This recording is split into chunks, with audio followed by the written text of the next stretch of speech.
Hello everyone, welcome back to Midnight Crime Stories. I know many of you enjoy listening to these videos as you fall asleep, so before you drift off, I'd love for you to leave a comment letting me know where in the world you're tuning in from, and if you're enjoying the story, don't forget to like and subscribe. Alright, now let's get comfortable, relax, and dive into tonight's stories. Our first story takes place in Burlington, Vermont, a college town known for its vibrant art scene, local breweries, and stunning lake views. It's the kind of place where people feel safe walking alone at nights, where neighbors know each other's names, and where the most exciting crime stories usually involve stolen bicycles or underage drinking violations. But every community, no matter how peaceful, has its shadows. And sometimes, those shadows hide secrets that change everything. Let me take you back to that Thursday evening in September. The air was crisp with the first hint of autumn, and the leaves were just beginning to show touches of gold and crimson. At Cedar Point Marina, just south of Burlington's downtown waterfront, the day was winding down in the most ordinary way imaginable. Marina manager Robert Kellerman was doing his usual evening rounds, checking that boats were properly secured and that the fuel pumps were turned off for the night.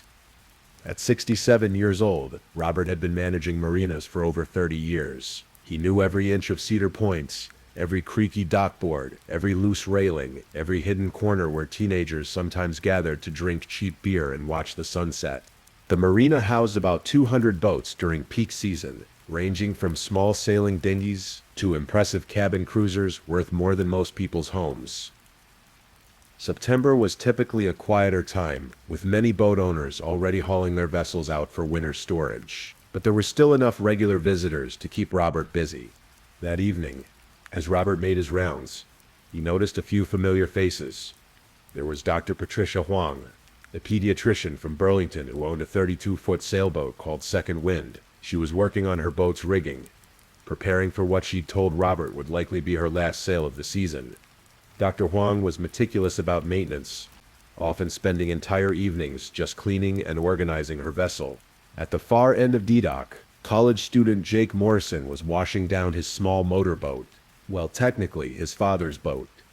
But Jake had been using it all summer for weekend trips and fishing expeditions. Jake was a senior at the University of Vermont, studying environmental science, and he'd told Robert he was planning to take the boat out early Friday morning to collect water samples for his thesis project.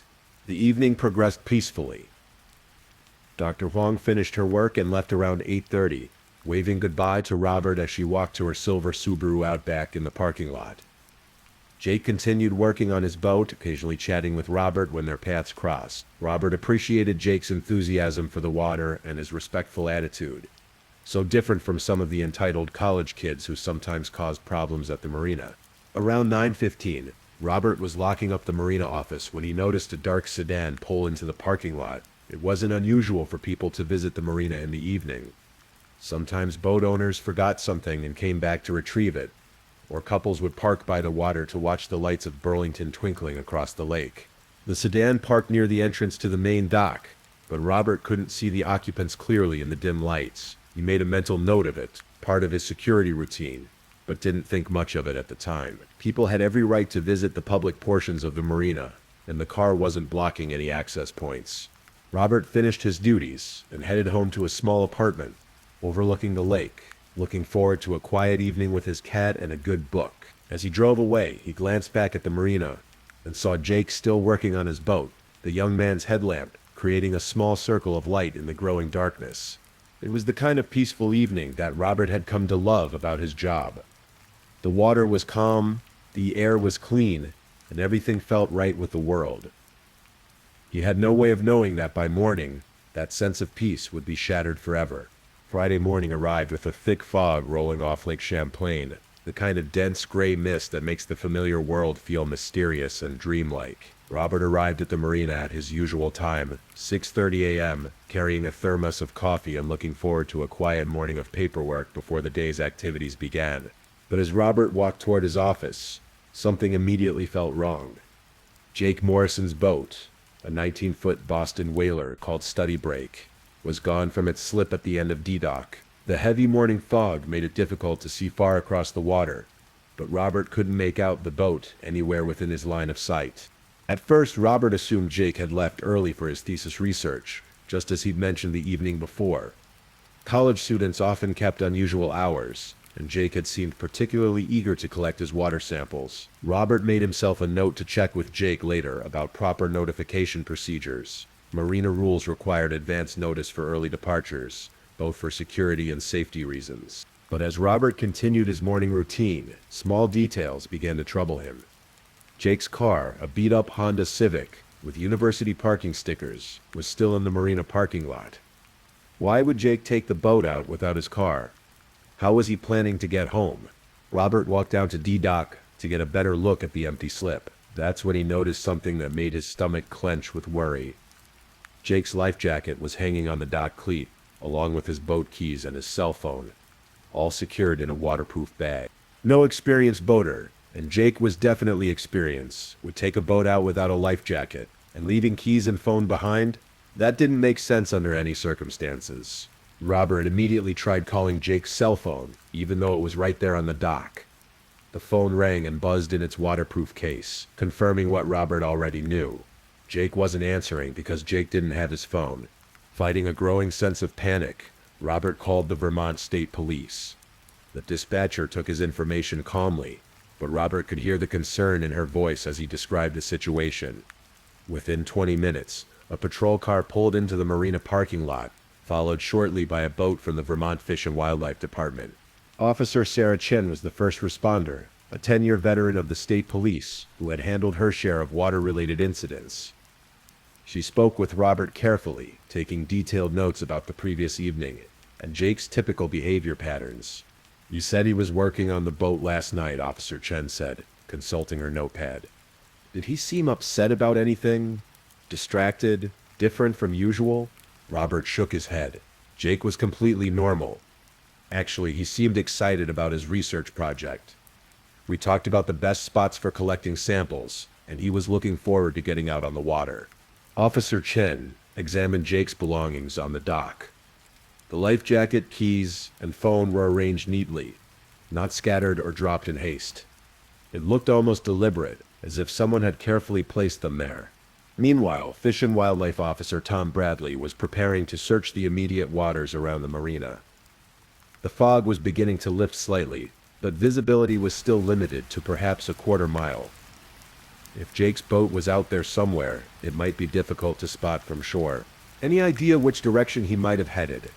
Officer Bradley asked Robert. "He mentioned wanting to collect samples from different depths," Robert replied. "Could be anywhere, really." Jake knew the lake well. He'd been out dozens of times this summer. By 8 a.m., additional resources were arriving. The Vermont State Police Marine Unit launched their patrol boat, and the Coast Guard station in Burlington was notified. What had started as a routine welfare check was rapidly escalating into a full search and rescue operation. Dr. Patricia Huang arrived at the marina around 8:30, as she often did on Friday mornings, to check on her sailboat. She immediately noticed the police presence and approached Officer Chen with concern. "Is everything all right?" Dr. Huang asked. "I was here last night working on my boat. Has something happened?" Officer Chen explained the situation, and Dr. Huang's expression grew grave. "I remember Jake," she said. "He was still working when I left around 8:30. Seemed perfectly fine. We even waved to each other." "Did you notice anything else?" Officer Chen asked. "Any other people around? Other boats moving?" Dr. Huang thought carefully. "There was a car in the parking lot when I left. Dark-colored, maybe a sedan. I didn't pay much attention to it. But I remember thinking it was unusual, because most people don't come to marinas that late, unless they're boat owners." This detail aligned with Robert's observations from the previous evening. Officer Chen made careful notes, already beginning to piece together a timeline of events. As the morning progressed, the search expanded. Coast Guard helicopters joined the effort, their rotors cutting through the gradually clearing air as they swept back and forth across the vast expanse of Lake Champlain. The lake stretches over 120 miles from north to south, with countless coves, islands, and hidden areas where a small boat could potentially be found. But hours passed with no sign of Jake Morrison or his boats. The fog lifted completely by noon, revealing crystal clear water and perfect visibility in all directions. If the boat had been anywhere near the marina, the searchers would have found it. That's when everyone began to realize this wasn't a simple case of someone getting lost or experiencing boat trouble. Something had happened to Jake Morrison, and whatever it was, it had happened sometime between 9:30 Thursday evening and 6:30 Friday morning. The peaceful marina had become a crime scene, and a young man's disappearance had become Burlington's most perplexing mystery. By Friday afternoon, the missing person case had attracted the attention of Detective Lieutenant Michael Torres, a 20-year veteran of criminal investigations who specialized in complex cases. Detective Torres was known throughout Vermont law enforcement for his methodical approach and his ability to find patterns that others missed. The first thing Detective Torres did was establish a command post at the marina, using Robert Kellerman's office as a base of operations. He wanted to be close to the scene, to feel the rhythm of the place, and understand how events might have unfolded. "Tell me about Jake Morrison," Detective Torres said to Robert, settling into a chair across from the marina manager's desk. "Not just as a boat renter, but as a person. What was he like?" Robert considered the question carefully. "Jake was one of the good ones," he said finally. "Polite, responsible, genuinely interested in the water and the environment. He'd been renting dock space all summer, and I never had a single problem with him. Paid his fees on time, kept his boat clean, followed all the rules." "Any enemies? Conflicts with other boat owners or marina users?" "None that I'm aware of," Robert replied. "Jake got along with everyone. He was the kind of kid who would help you tie up your boat if he saw you struggling, or offer to share his tools if you needed something." Detective Torres made notes while they talked, but his eyes constantly scanned the marina layout, absorbing details about sightlines, access points, and potential hiding spots. The marina was well lit, but there were still plenty of shadows where someone could conceal themselves after dark. "Let's talk about that car Dr. Huang mentioned," Detective Torres said. "Dark sedan, parked here Thursday evening. Any idea who it might have belonged to?" Robert shook his head. "I noticed it too, but didn't get a good look. It wasn't blocking anything, so I didn't approach it. Wish I had now." Detective Torres interviewed Dr. Huang next, hoping to extract more details about her observations from Thursday evening. Dr. Huang was precise and thoughtful, the kind of witness investigators dream about. "I left my boat around 8:30, she told Detective Torres. "As I walked to my car, I saw Jake still working on his boat. He had a headlamp on and was doing something near the engine, cleaning or maintenance work." "Did you speak with him?" "Just a friendly wave. I called out good night and he waved back. Nothing unusual about the interaction." "Tell me more about this dark car." Dr. Huang closed her eyes, trying to recall details. "It was parked near the marina entrance, maybe a sedan or small SUV. I remember thinking it was odd because most people don't come to marinas that late, unless they're boat owners, and I know most of the regular boat owners by sight." "Could you see anyone inside the car?" "No, the windows seemed tinted, or maybe it was just the lighting. I got the impression there might have been people inside, but I couldn't see clearly." Detective Torres spent the rest of Friday interviewing anyone who had been at or near the marina on Thursday evening. He spoke with restaurant workers from nearby establishments, joggers who used the lakefront path, and residents of the apartment complex that overlooked the marina. Most interviews yielded little useful information, but one conversation proved intriguing. Maria Santos, who worked the evening shift at a waterfront restaurant called the Boathouse, remembered serving a couple Thursday night who had seemed unusually interested in the marina. "They sat at our outside table with the best view of the docks," Maria told Detective Torres. "Ordered drinks and appetizers, but spent most of their time looking toward the marina with binoculars. Said they were bird watching, but it seemed strange at night." "Can you describe them?" "Man and woman, both looked to be in their 30s or 40s. Well-dressed, polite, paid in cash. The woman had short dark hair, and the man wore a baseball cap. They left around 10 p.m. Detective Torres felt his investigative instincts sharpen. Bird watching at night was certainly unusual, and the timing aligned perfectly with Jake Morrison's disappearance window. "Did they ask any questions about the marina or the people who use it?" Maria thought for a moment. "Actually, yes. The woman asked if I knew what time the marina usually closed, and whether people often worked on their boats late into the evening. I thought she was just making conversation, By Saturday morning, Detective Torres had developed several working theories. The most straightforward possibility was that Jake had decided to take his boat out for some reason, perhaps to check on his research equipment or to meet someone, and had encountered some kind of accident or foul play on the water.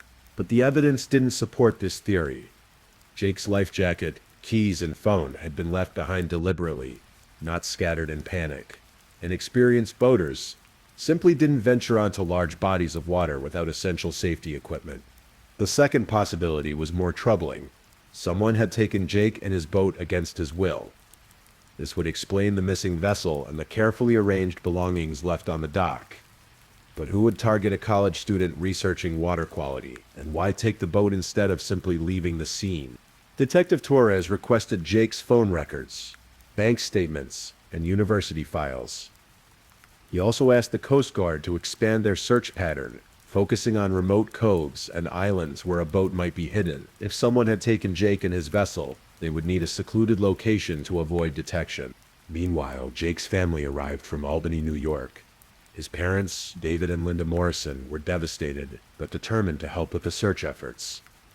They described Jake as a dedicated student with no history of risky behavior or involvement with dangerous people. Jake called us every Sunday, Linda Morrison told Detective Torres through tears. He was excited about finishing his thesis and starting graduate school. He had plans, detective. He had a future. This doesn't make any sense. David Morrison, a software engineer, had been trying to track his son's digital footprints. Jake's social media accounts show nothing unusual, he reported. His last posts were about his research project and looking forward to the weekend. No indication of any problems or concerns. As the weekend progressed, the case began attracting media attention. Local news stations ran stories about the missing students, and Jake's photo appeared on social media with pleas for information. The University of Vermont issued a statement expressing concern for Jake's welfare and offering support to his family. But despite the publicity and the intensive search efforts, no new leads emerged. Jake Morrison and his boat had simply vanished from Lake Champlain, leaving behind only questions and a growing sense that something dark had invaded the peaceful Vermont community. Detective Torres stood on the marina dock Sunday evening, watching the sun set over the water where Jake had last been seen. Somewhere out there, answers were waiting. The challenge was finding them before the trail grew cold, and the mystery became just another unsolved case in the files. On Monday morning, Detective Torres received the phone records he'd requested, and what he found changed the entire direction of the investigation. Jake Morrison had received 3 phone calls on Thursday evening, all from the same number, all lasting less than 30 seconds. The number belonged to a cell phone registered to a Jennifer Walsh of Montreal, Canada. When Detective Torres called the number, he reached a disconnected line. Further investigation revealed that Jennifer Walsh had reported her phone stolen 2 weeks before Jake's disappearance. This discovery suggested a level of premeditation that made Detective Torres deeply uneasy. Someone had specifically targeted Jake Morrison, using an untraceable phone to make contact before his disappearance. The random crime theory was rapidly becoming less plausible. Detective Torres drove to the University of Vermont campus to dig deeper into Jake's academic life. Jake's thesis advisor, Professor Elizabeth Coleman, was an expert in aquatic ecology who had known Jake for 2 years. Jake was one of my most promising students, Professor Coleman told Detective Torres in her cluttered office, overlooking the campus green.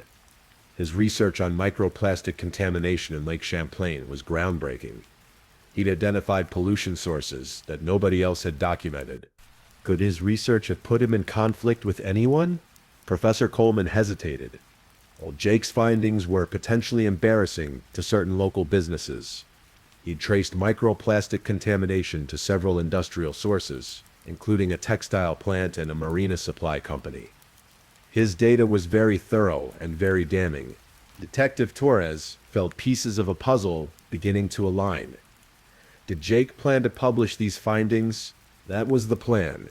His thesis defense was scheduled for early October, and he was hoping to get his research published in a major environmental journal.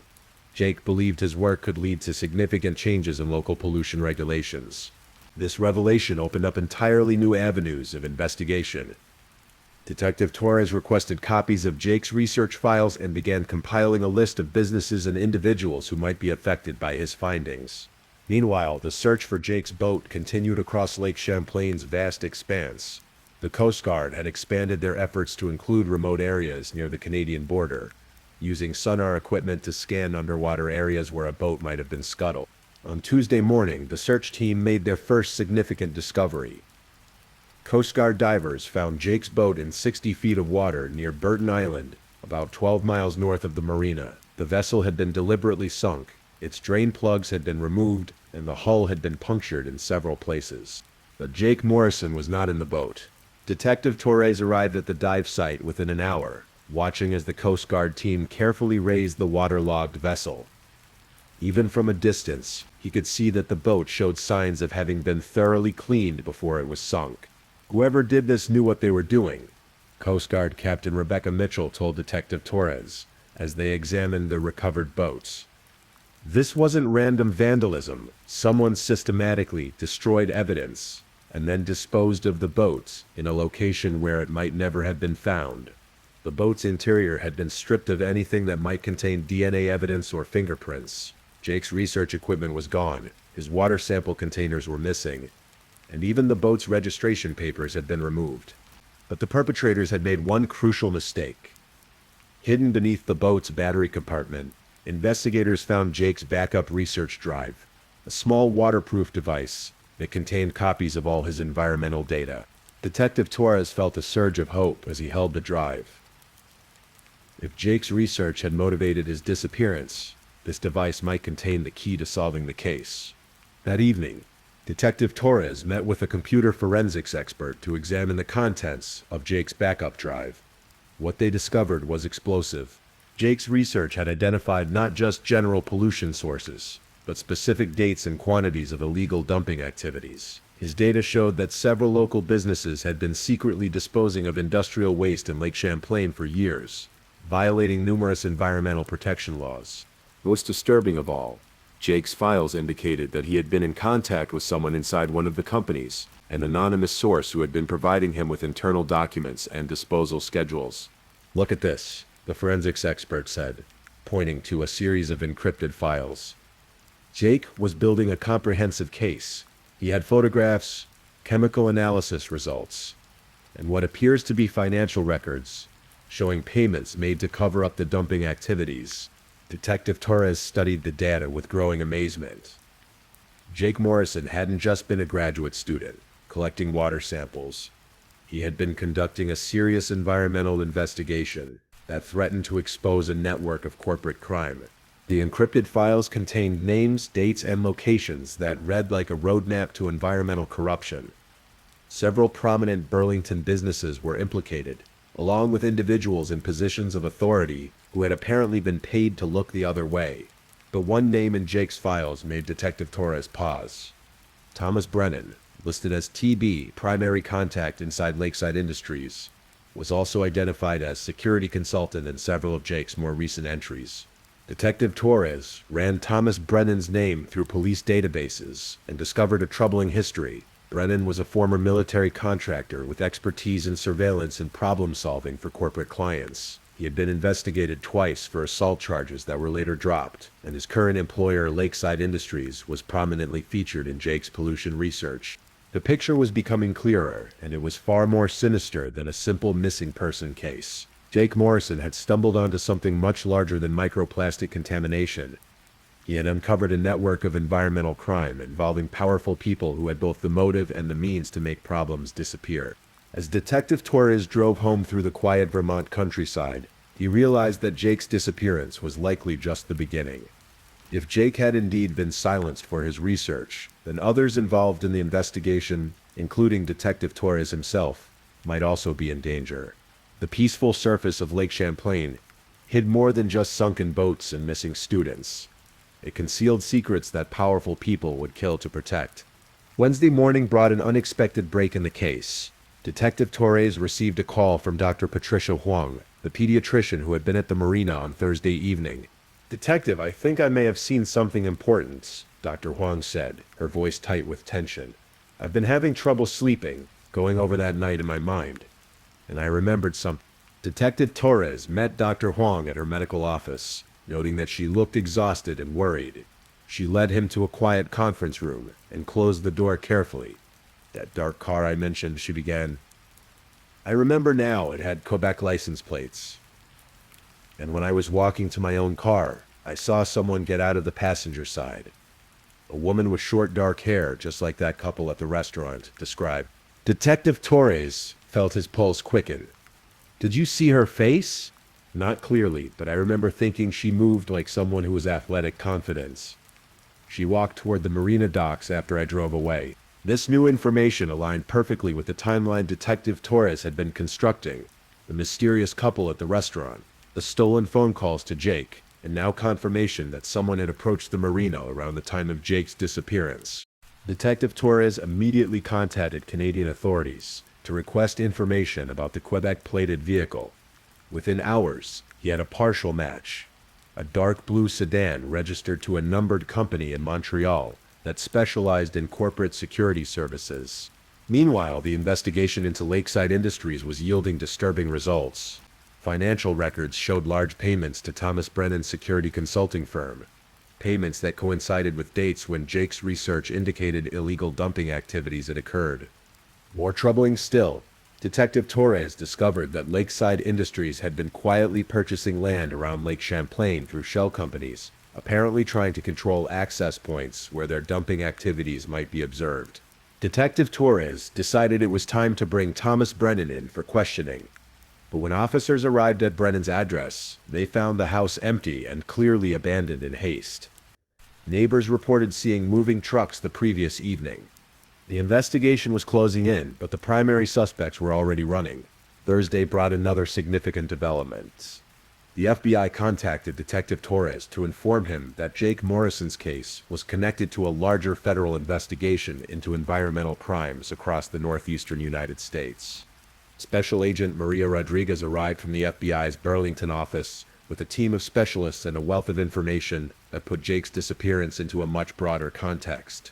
"We've been tracking this network for 2 years," Agent Rodriguez told Detective Torres in a secure conference room at the state police headquarters. "Lakeside Industries is just one node in a much larger operation that involves illegal waste disposal and environmental cover-ups and corporate intimidation across multiple states." She spread out a map showing locations across Vermont, New York, and Quebec where similar activities had been documented. Jake Morrison wasn't their first victim, Detective. 3 other environmental researchers have disappeared or died under suspicious circumstances in the past 18 months. Detective Torres studied the map with growing horror. "Are you saying Jake was murdered?" "We believe so, yes. The pattern is consistent. Researchers identify illegal activities. They're contacted by anonymous sources offering inside information, and then they disappear before they can publish their findings." Agent Rodriguez showed Detective Torres photographs of the other victims. Dr. Sarah Chin, a water quality specialist from Albany, who had been found dead in her laboratory with her research destroyed. Marcus Thompson, a graduate student from Montreal whose boat had been found empty on the St. Lawrence River. And Professor Jennifer Walsh, whose name had been used on the stolen phone that contacted Jake. "They're using real victims' identities to set up meetings with new targets," Agent Rodriguez explained. "Jennifer Walsh was the first to die 18 months ago. They've been using her stolen identity ever since." The scope of the conspiracy was staggering. What had begun as a simple missing person case had revealed a network of environmental crime that spanned international borders and involved millions of dollars in illegal activities. But knowing the scale of the problem didn't bring Detective Torres any closer to finding Jake Morrison, or what remained of him. "Do you think Jake is still alive?" Detective Torres asked. Agent Rodriguez's expression was grim. "Based on the pattern with other victims, it's unlikely. But we haven't given up hope. Jake was more careful than the others. He created backup files, he documented everything, and he may have had contingency plans we don't know about yet." That afternoon, Detective Torres received a call that changed everything. A marina worker from a small facility near the Canadian border reported finding something unusual washed up on shore: a waterproof bag containing personal items and a handwritten note. Detective Torres drove north immediately, his heart pounding as he considered the possibilities. The marina worker, an elderly man named Frank Dubois, led him to a rocky shoreline where debris occasionally washed up from the lake. "Found it this morning," Frank said, pointing to a yellow waterproof bag that had been carefully secured with multiple zip ties. "Figured it might be important, what with all the news about that missing students." Detective Torres opened the bag with gloved hands, finding Jake Morrison's university ID, his research notes, and a handwritten letter addressed to whoever finds this. The letter was brief but chilling. "If you're reading this, then something has happened to me.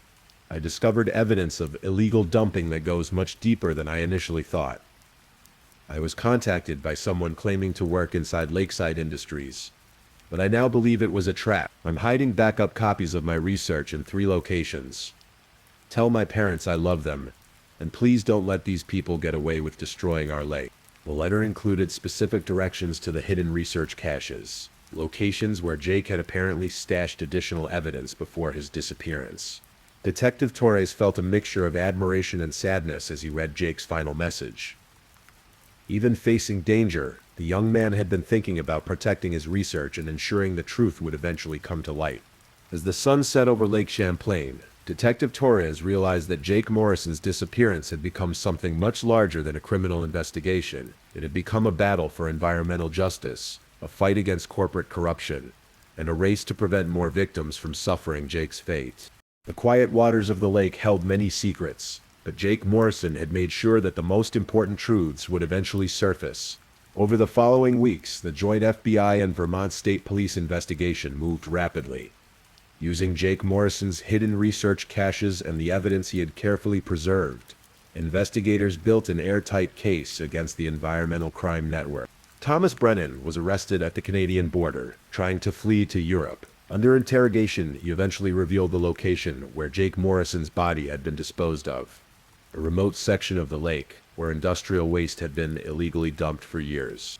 The recovery operation was both tragic and symbolic. Jake's body was found weighted down in the same waters he had been trying to protect through his research. Even in death, he had become part of the environmental story he had dedicated his life to telling. But Jake's death was not in vain.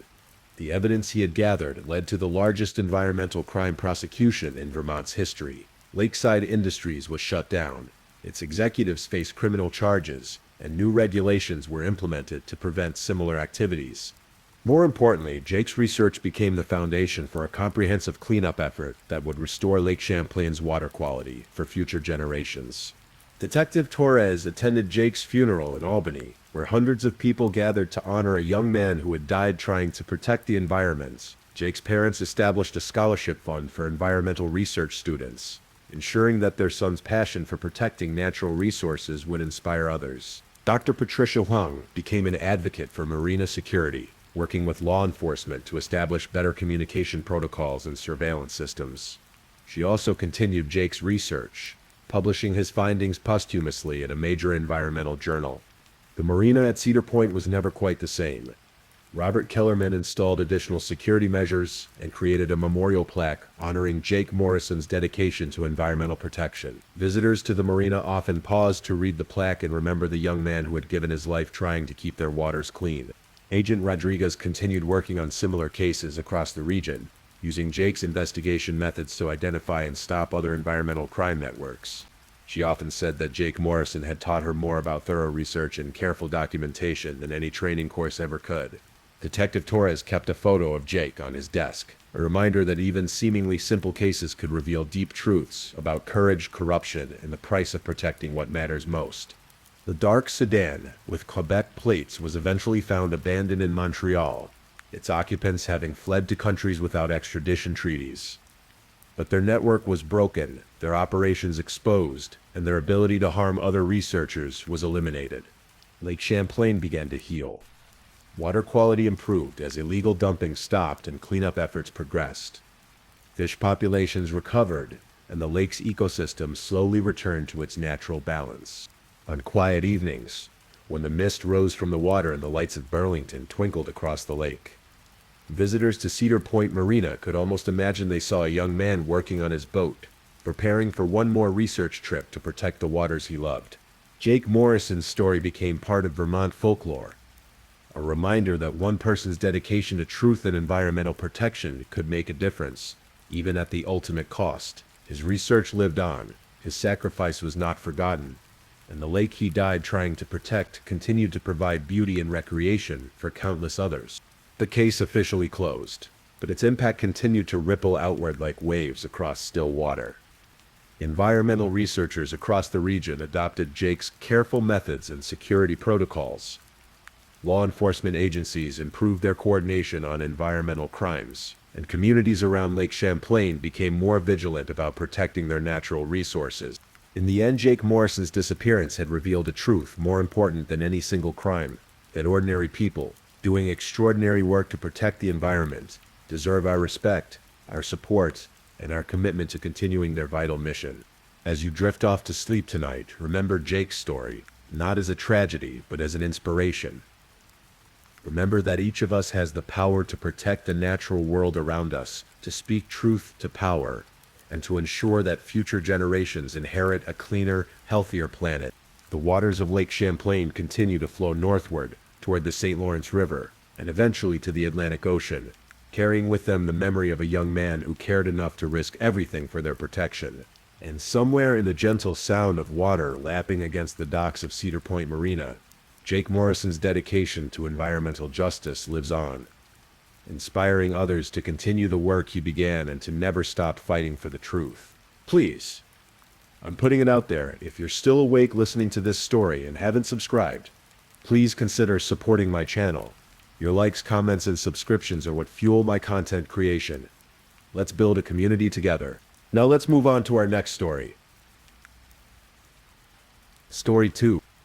Tonight we're diving into a case that's still unfolding in the heart of Phoenix, Arizona. It's March 10th, 2024. A Sunday afternoon that would forever change a family and leave a community searching for answers.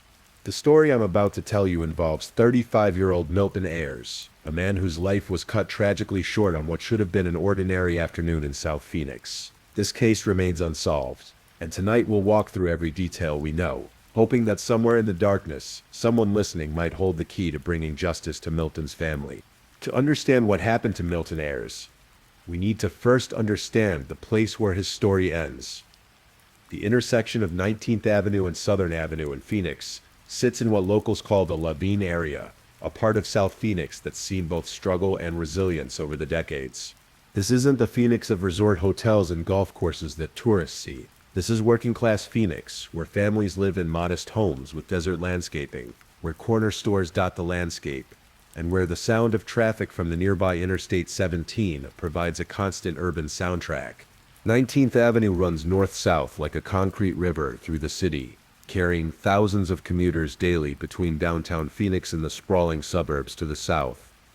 Southern Avenue cuts east-west, a busy arterial road lined with small businesses, fast food restaurants, and auto repair shops. The intersection where these two roads meet isn't particularly remarkable. There's no major shopping center or landmark that draws attention. It's just another crossroads in a city full of them. But on March 10th, 2024, this unremarkable intersection became the scene of a violent crime that would leave investigators scratching their heads and a family devastated. The area around 19th Avenue and Southern has its challenges. Like many urban intersections in Phoenix, it's seen its share of crime over the years. Drug activity, property crimes, and occasional violence aren't uncommon here. But broad daylight shootings, those still shock the community, still make people lock their doors a little tighter and look over their shoulders a little more often. The weather that day was typical for March in Phoenix. Warm but not yet brutally hot, with clear skies and the kind of sunshine that draws people outdoors. It was the kind of day when life happens outside, when people run errands, meet friends, go about their daily business without thinking twice about their safety. Milton Ayers was one of those people going about his business that afternoon. At 35, he was in the prime of his life, with dreams, plans, and people who loved him. He had no way of knowing that his routine Sunday afternoon would be his last. Milton Ayers was more than just a statistic, more than just another name in a police report. He was a son, a friend, a member of a community that would mourn his loss and demand answers about his death. At 35 years old, Milton had lived through the kind of ups and downs that shape a person's character. He'd grown up in Phoenix, watching the city transform from a mid-sized desert town into one of America's largest metropolitan areas. He'd seen neighborhoods change, watched new developments spring up in what used to be empty desert, witnessed the way a city grows and evolves around the people who call it home. Those who knew Milton describe him as someone who was trying to make his way in the world, navigating the challenges that face many young men in urban America. He wasn't perfect, few of us are, but he was working to build something better for himself and his future. Milton had family who cared about him, friends who valued his friendship, and a place in a community that extended far beyond the intersection where his life would end. He was part of the complex web of relationships that make up any neighborhood, the casual acquaintances, the longtime friends, the family bonds that stretch across generations. On that Sunday in March, Milton was doing what millions of people do every weekend, handling the small tasks and errands that keep life moving forward. Maybe he was meeting someone, maybe running an errand, maybe just passing through the area on his way to somewhere else. The exact details of what brought him to 19th Avenue and Southern Avenue that afternoon remain unclear, another piece of the puzzle that investigators are still trying to solve. What we do know is that Milton's presence at that intersection wasn't random. He had a reason for being there, a purpose that made sense to him in the moment. It might have been as simple as stopping for gas or grabbing something to eat. It might have been meeting someone he knew, or it might have been something more complex, a situation that we're still trying to understand.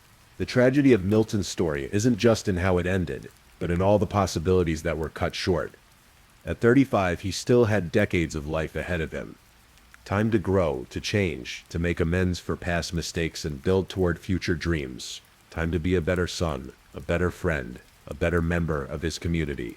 But someone made a decision that afternoon that stole all of that time away. Someone chose violence over whatever other options existed. Someone decided that Milton Ayers' life was disposable. And in doing so, they didn't just end one man's story. They created ripples of pain and loss that continued to spread through his family and community. Sunday, March 10th, 2024, dawned like any other day in Phoenix.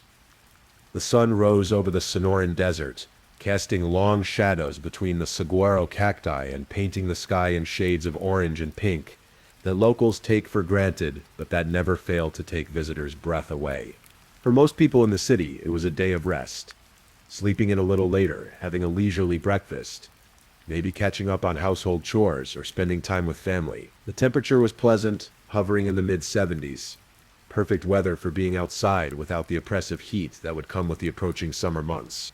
Traffic patterns on Sundays are different in Phoenix. The weekday rush of commuters heading to downtown offices and industrial areas gives way to a more relaxed flow of people heading to church, family gatherings, shopping centers, and recreational activities. The city's rhythm slows down just a bit, becoming more humane, more livable. But for Milton Ayers, this Sunday would be anything but restful. As the afternoon progressed and the clock moved toward 4:00 p.m., Milton found himself in the area around 19th Avenue and Southern Avenue. The exact sequence of events that brought him there remains one of the key mysteries investigators are still trying to solve. Did he drive there himself? Was he a passenger in someone else's vehicle? Was he meeting someone, or was his presence there purely coincidental? The intersection during daylight hours on a Sunday would have been moderately busy but not chaotic. Some traffic moving in all directions, pedestrians crossing at the lights, the usual urban ballet of people and vehicles navigating shared space. There would have been witnesses around, other drivers, people walking, maybe employees or customers at nearby businesses. At approximately 4:15 p.m., the normal rhythm of the intersection was shattered by the sound of gunshots. The exact number of shots fired hasn't been publicly disclosed by investigators, but witnesses reported hearing multiple gunshots in quick succession. The sharp crack of gunfire is unmistakable, a sound that instantly transforms an ordinary moment into something terrifying and surreal. In the immediate aftermath of the shooting, chaos would have ensued, people diving for cover, others running away from the sound, some pulling out their phones to call 911, drivers stopping their cars or speeding away, depending on their proximity to the violence and their assessment of their own safety. Emergency calls flooded into the Phoenix Police Department's dispatch center. Multiple callers reported shots fired at 19th Avenue and Southern, with at least one victim down. The reports were consistent enough and urgent enough to trigger an immediate response from both police and medical personnel. Within minutes, the intersection that had been just another crossroads in the city became a crime scene, cordoned off with yellow tape and swarming with first responders. The ordinary Sunday afternoon had become something else entirely, a puzzle that investigators would need to solve, a tragedy that would ripple through families and communities, and a stark reminder of how quickly violence can intrude into everyday life. The first Phoenix police officers arrived at the intersection of 19th Avenue and Southern Avenue within minutes of the initial 911 calls. In a city the size of Phoenix, response times can vary dramatically depending on the location and the availability of units. But this shooting occurred in an area with regular patrol coverage, and the urgency of the calls, shots fired with a man down, brought immediate priority response. What the officers found when they arrived was a scene of controlled chaos. Milton Ayers lay on the pavement, critically wounded from at least one gunshot. The exact location where he fell, whether on the sidewalk, in a parking lot, or in the street itself, speaks to the circumstances of the shooting. Details that investigators have kept close to their chest as they work to build their case. Paramedics from the Phoenix Fire Department arrived simultaneously with the police, their training kicking in as they worked to stabilize Milton and prepare him for transport to the nearest trauma center. In Phoenix, that would likely be either Maricopa Medical Center or one of the other major hospitals equipped to handle critical gunshot wounds. The golden hour, that crucial first 60 minutes after a traumatic injury, can make the difference between life and death for shooting victims. Every second counts when someone is bleeding from gunshot wounds, and the paramedics would have worked with practiced efficiency to get Milton the help he needed as quickly as possible. While medical personnel fought to save Milton's life, police officers began the careful work of securing and processing the crime scene. This involves several critical steps that must be completed quickly while evidence is still fresh, but also methodically to ensure that nothing important is missed or contaminated. First, they would have established a perimeter around the shooting scene, using yellow crime scene tape to keep curious onlookers and non-essential personnel away from potential evidence. The size of this perimeter would depend on the specifics of what happened. If shots were fired from a vehicle, for example, the scene might extend across multiple lanes of traffic and onto adjacent sidewalks or parking areas. Next, they would have begun identifying and separating witnesses. In a busy intersection during daylight hours, there would likely have been multiple people who saw or heard something relevant to the investigation. Getting accurate witness statements requires interviewing people individually away from each other to prevent their accounts from being influenced by what others might say. The process of canvassing for witnesses goes beyond just the people who happened to be at the scene when police arrived. Investigators would have gone door to door at nearby businesses and residences, looking for anyone who might have seen something unusual in the minutes or hours leading up to the shooting. They would have checked for security cameras at gas stations, convenience stores, and other businesses that might have captured the incident or the moments before and after. Physical evidence collection would have begun immediately as well. Shell casings, if any were left behind, would be photographed in place and then carefully collected and bagged. Any blood evidence would be documented and sampled. If the shooting involved a vehicle, investigators would look for tire marks, broken glass, or other physical traces of what occurred. The intersection would have remained closed to traffic for hours while this painstaking work continued. In a city like Phoenix, closing a major intersection creates ripple effects throughout the transportation network. But preserving the integrity of a crime scene takes precedence over traffic convenience. Unfortunately, despite the quick response of emergency medical personnel and their best efforts, Milton Ayers' injuries proved to be fatal. The exact timeline of when he died, whether at the scene, during transport, or at the hospital, hasn't been publicly disclosed, but the end result was the same. A 35-year-old man's life had been cut short by violence, and his death had created a homicide investigation that continues to this day.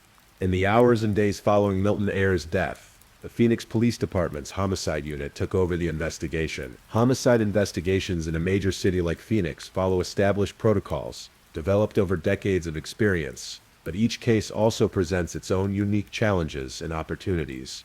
The lead investigators, assigned to Milton's case, would have begun by reviewing all the physical evidence collected at the scene, all the witness statements taken in the immediate aftermath, and all the available surveillance footage from the area. This process of information gathering and analysis forms the foundation of any successful homicide investigation. One of the first challenges investigators faced was developing a clear timeline of events. What time did Milton arrive at the intersection? Was he alone or with others? What was he doing in the minutes before the shooting? Who else was in the area at the relevant time? These basic questions, which might seem simple, can actually be quite complex to answer definitively. Witness statements, while crucial, can also be problematic. People who witness violent crimes are often traumatized by what they've seen, and trauma can affect memory in unpredictable ways. Some witnesses might have crystal clear recall of certain details while being completely unable to remember others. Some might conflate details from different moments in time. Others might be influenced by what they think they should have seen versus what they actually observed. This is why investigators work to corroborate witness accounts with physical evidence and documentation whenever possible. Security camera footage, cell phone records, credit card transactions, and other digital evidence can provide objective timestamps and locations that help build a reliable timeline of events. The question of motive became central to the investigation early on. Was this a random shooting? A case of Milton being in the wrong place at the wrong time when violence erupted between other parties? Was it targeted, with Milton specifically chosen as a victim for reasons related to his personal life, his past, or his relationships? Or was it something in between? Perhaps a robbery gone wrong, or a confrontation that escalated beyond what anyone intended. Each of these possibilities would point the investigation in different directions. A random shooting might focus on identifying suspects with a pattern of similar crimes or who were known to be in the area at the relevant time. A targeted shooting would require investigators to dig deep into Milton's personal life, his relationships, his financial situation, and his recent activities to identify who might have wanted to harm him and why. The investigators also had to consider the possibility that Milton's death was connected to other crimes in the area. Phoenix, like most major cities, sees patterns in criminal activity, the same perpetrators committing multiple similar crimes, or criminal networks operating in specific geographic areas. Could Milton's shooting be related to other recent violent crimes in South Phoenix? Were there similar unsolved cases that might provide leads? Another crucial aspect of the investigation involved tracing Milton's movements in the days and hours before his death. Where had he been? Who had he spoken with? Had he received any threats or expressed any concerns about his safety? This type of background investigation often reveals important context that can help explain why someone became a victim of violence. As the investigation into Milton Ayer's death progressed, Phoenix police developed what information they could about potential suspects. What they released to the public was limited but significant. They were looking for a Hispanic male in connection with the shooting. This description, while general, represents what investigators felt confident releasing based on witness accounts and other evidence. The decision of how much suspect information to release publicly is always a delicate balance for police departments. Release too little, and you might miss opportunities for the public to provide helpful tips. Release too much, and you might compromise the investigation or lead to false accusations against innocent people. The description of a Hispanic male suspect in Phoenix narrows the field somewhat, but not dramatically. Phoenix's population is approximately 42% Hispanic or Latino, meaning hundreds of thousands of people could theoretically fit this basic description. Investigators would need much more specific information to identify and apprehend a suspect. This is where the painstaking work of detective investigation becomes crucial. Beyond the basic physical description, investigators would have been working to develop additional details about the suspect. What was his approximate age and height? What was he wearing? Did he have any distinctive features, tattoos, or other identifying characteristics? Was he on foot or in a vehicle? If in a vehicle, what make, model, and color? They would also have been working to understand the suspect's connection to the victim and the crime scene. Did Milton know his attacker? Was this someone from his neighborhood, his workplace, his social circle, or was the suspect a stranger? Someone who crossed paths with Milton for reasons that investigators hadn't yet discovered. The investigation would have expanded to include known criminals in the area, who fit the general description and who had histories of violence. Phoenix police maintain extensive databases of criminal records, arrest photos, and known associates that can be invaluable in cases like this. Investigators might have shown photo lineups to witnesses, hoping for a positive identification that could provide a breakthrough in the case. They would also have been following up on any physical evidence that might point to a specific individual. If shell casings were recovered at the scene, they could be tested for fingerprints or compared to weapons used in other crimes. If DNA evidence was available, it could be run through national databases looking for matches. The canvassing of the neighborhood would have continued as well, with investigators returning to speak with residents and business owners who might not have been available during the initial response. Sometimes witnesses come forward days or weeks after a crime, either because they weren't initially present or because it took time for them to process what they had seen and decide to contact police. Social media and digital investigations would have played an increasingly important role as well. Investigators would have examined Milton's social media accounts, looking for any threats, disputes, or concerning interactions in the weeks and months before his death. They would have also searched for any posts or messages from potential suspects that might provide clues about their identity or whereabouts. Despite all of these investigative efforts, the case remained unsolved as weeks turned into months. The trail was growing cold, but investigators weren't giving up. Cold cases can sometimes be solved years later when new evidence emerges, when witnesses decide to come forward, or when advances in forensic technology provide new ways to analyze old evidence. The murder of Milton Ayres didn't occur in a vacuum. It happened in a community where people live, work, raise families, and try to build better lives for themselves and their children. The impact of his death rippled far beyond the immediate crime scene, affecting neighbors, local business owners, and community members who had never met Milton, but who understood that his death represented a threat to everyone's safety and peace of mind. In the days following the shooting, residents of the area around 19th Avenue and Southern Avenue found themselves looking over their shoulders more often, locking their doors a little tighter, and having conversations with their children about staying safe in a neighborhood that suddenly felt less secure. Local business owners, particularly those near the intersection where the shooting occurred, had to grapple with the reality that their customers might avoid the area out of fear, potentially impacting their livelihoods. Some invested in additional security measures, better lighting, security cameras, alarm systems, trying to create safe spaces for their employees and customers.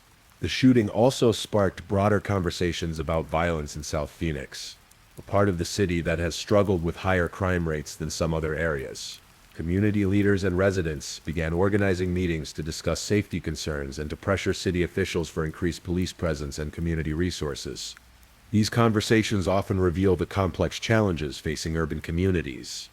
Residents want to feel safe, but they also want to maintain the character and accessibility of their neighborhoods. They want effective policing, but they also want community-based solutions that address the root causes of violence rather than just responding to its symptoms. For Milton's family, the community response provided both comfort and additional pain. It was reassuring to know that their loved one's death mattered to people beyond their immediate circle, that neighbors and strangers were demanding justice and working to prevent similar tragedies. But it was also a constant reminder of their loss, a public dimension to their private grief that could be both supportive and overwhelming.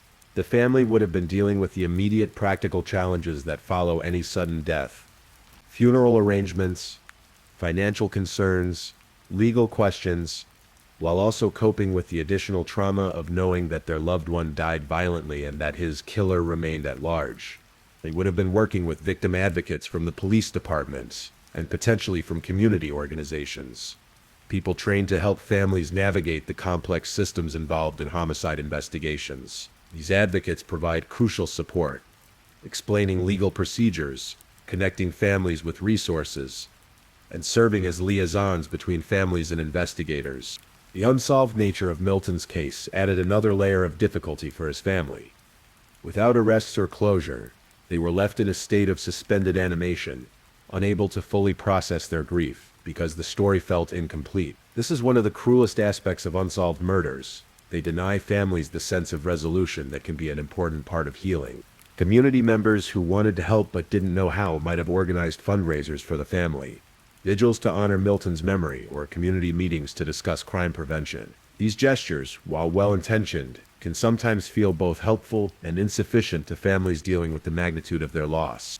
Months after Milton Ayres' death, the investigation continues. Homicide cases don't simply get filed away when they're not solved quickly. They remain active investigations, with detectives continuing to follow up on new leads, re-interview witnesses, and explore new avenues of inquiry. Modern police departments have learned that some cases require patience and persistence. DNA evidence might need to be retested using newer technology, Witnesses who were initially reluctant to come forward might change their minds months or years later. Suspects might be arrested for other crimes and decide to cooperate with investigators in exchange for consideration on their charges. The Phoenix Police Department has made appeals to the public for information about Milton's case, recognizing that someone in the community likely knows something that could help solve the murder. These appeals are carefully crafted to encourage people to come forward while also protecting the integrity of the investigation. Anonymous tip lines allow people to provide information without fear of retaliation or involvement in legal proceedings. These tips might seem insignificant to the person providing them, but they can sometimes provide the missing piece that investigators need to make an arrest. Cold case units in major police departments specialize in revisiting unsolved murders with fresh eyes and new techniques. They might identify investigative approaches that weren't tried initially, or they might benefit from advances in forensic science that weren't available when the crime first occurred. The investigation into Milton's death also benefits from regional cooperation between law enforcement agencies. If the suspect has committed crimes in other jurisdictions, information sharing between police departments can help identify patterns and leads that might not be apparent when looking at just one case in isolation. Technology continues to evolve in ways that help solve crimes.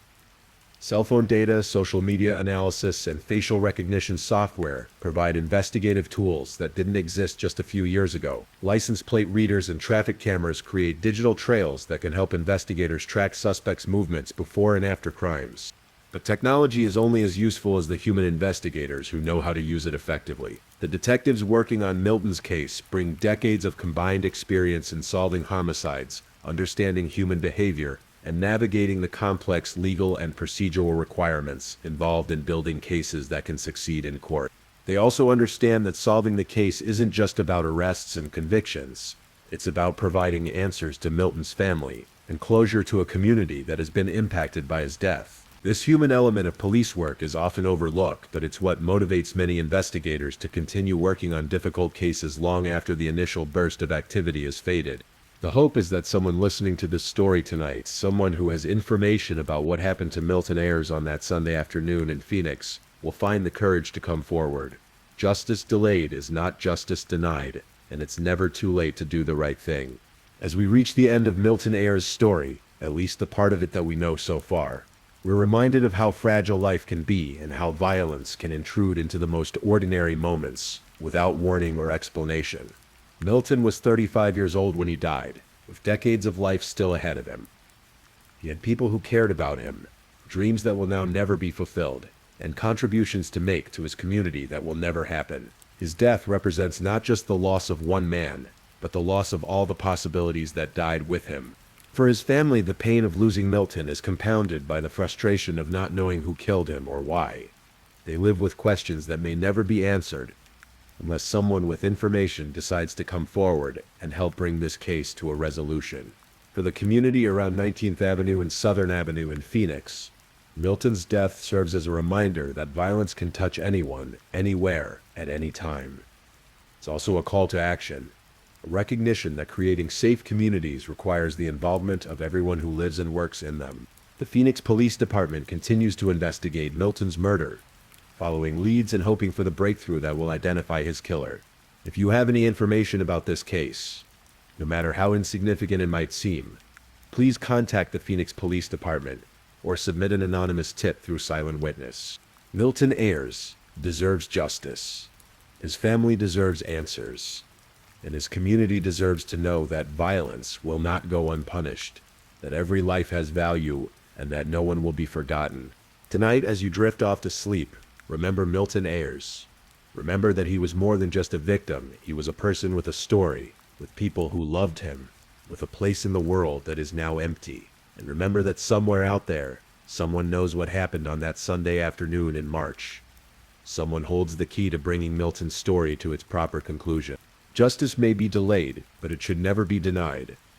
And sometimes, it just takes one person willing to do the right thing to make all the difference. Story 3. In the age of social media, we've all become curators of our own lives, carefully selecting which moments to share and which to keep private. We post our happiest photos, our most successful achievements, our most beautiful moments. But sometimes the perfect life we see online masks a darker reality, one that can only be uncovered by following the digital breadcrumbs that modern technology leaves behind. This story takes us to Portland, Oregon in the autumn of 2022, where the investigation into a missing person case would ultimately reveal how our digital footprints can both conceal the truth and eventually expose it entirely. This is the story of Rebecca Martinez, a 28-year-old marketing professional whose carefully curated Instagram account told one story, while her digital data told quite another. It's a story about deception, obsession, and how modern technology both enabled a crime and ultimately solved it. Most importantly, it's a story with resolution, a case where justice prevailed and the truth emerged from the shadows of our interconnected world. Rebecca Martinez had 47,000 Instagram followers, and to them her life looked absolutely perfect. Her feed was a carefully orchestrated display of artisanal coffee cups, sunset yoga sessions, weekend hiking adventures, and cozy evenings in her beautifully decorated Portland apartment.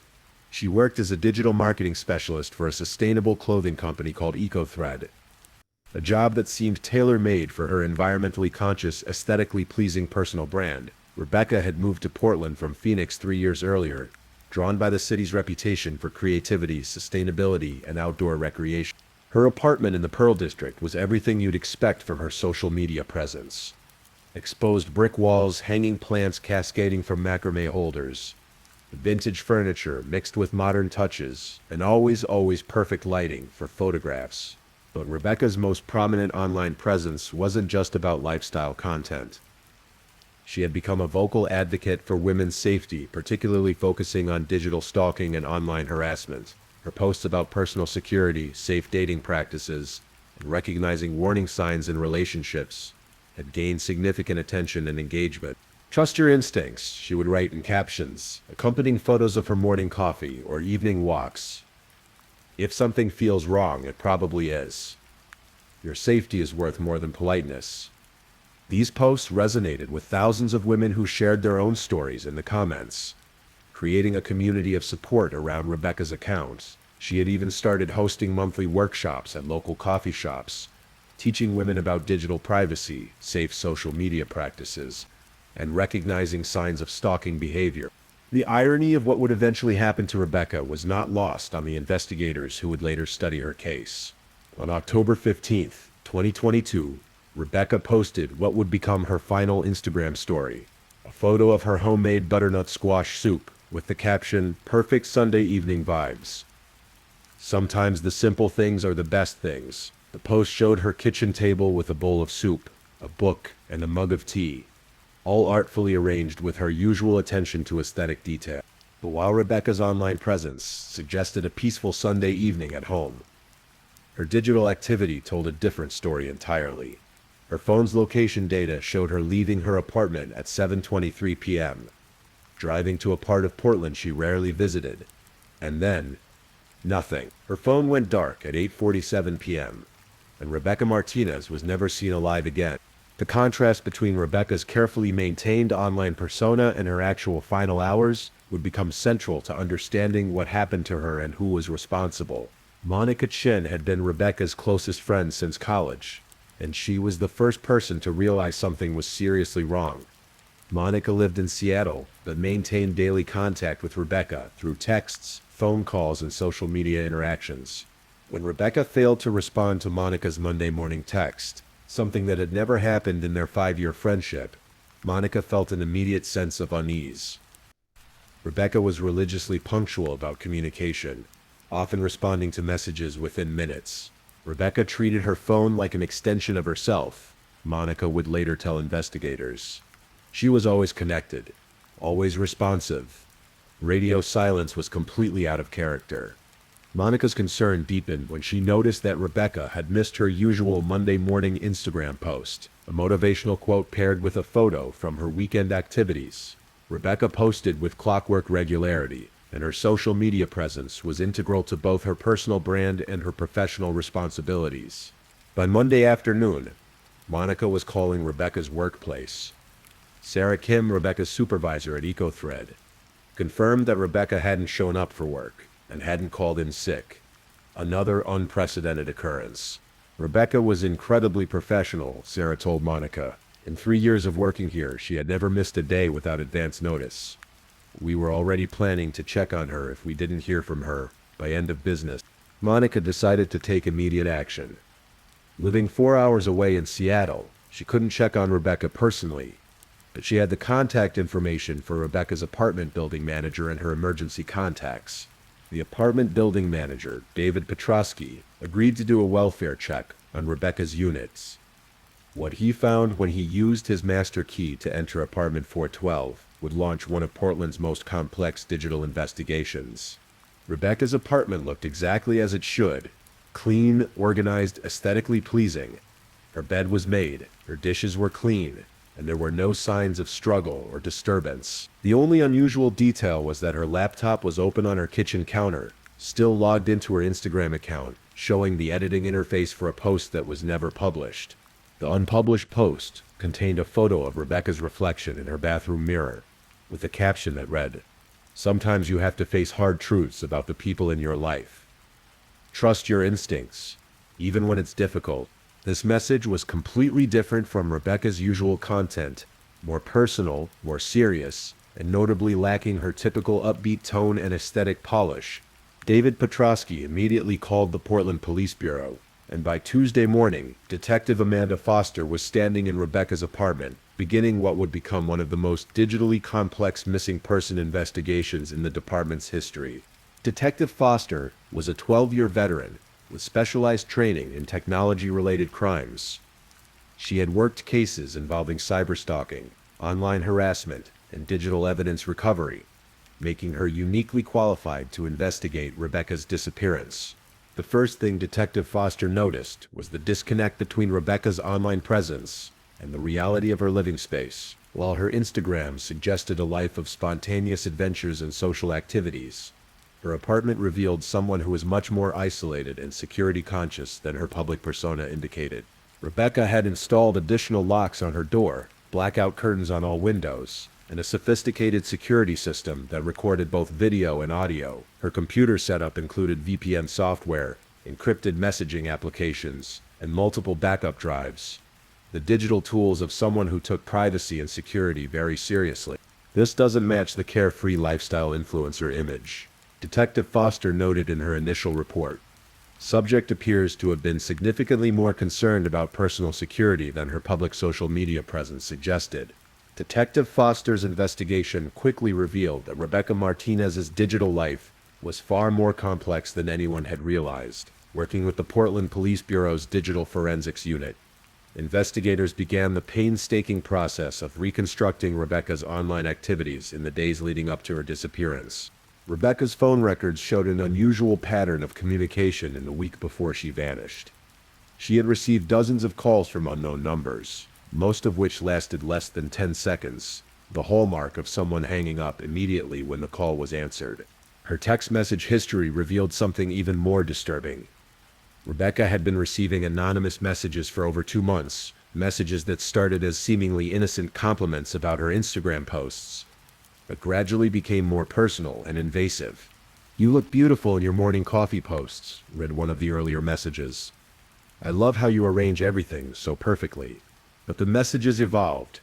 "I noticed you use the same coffee shop on Tuesday mornings. Grind coffee on Burnside, right? And then, you shouldn't walk alone after your evening yoga classes.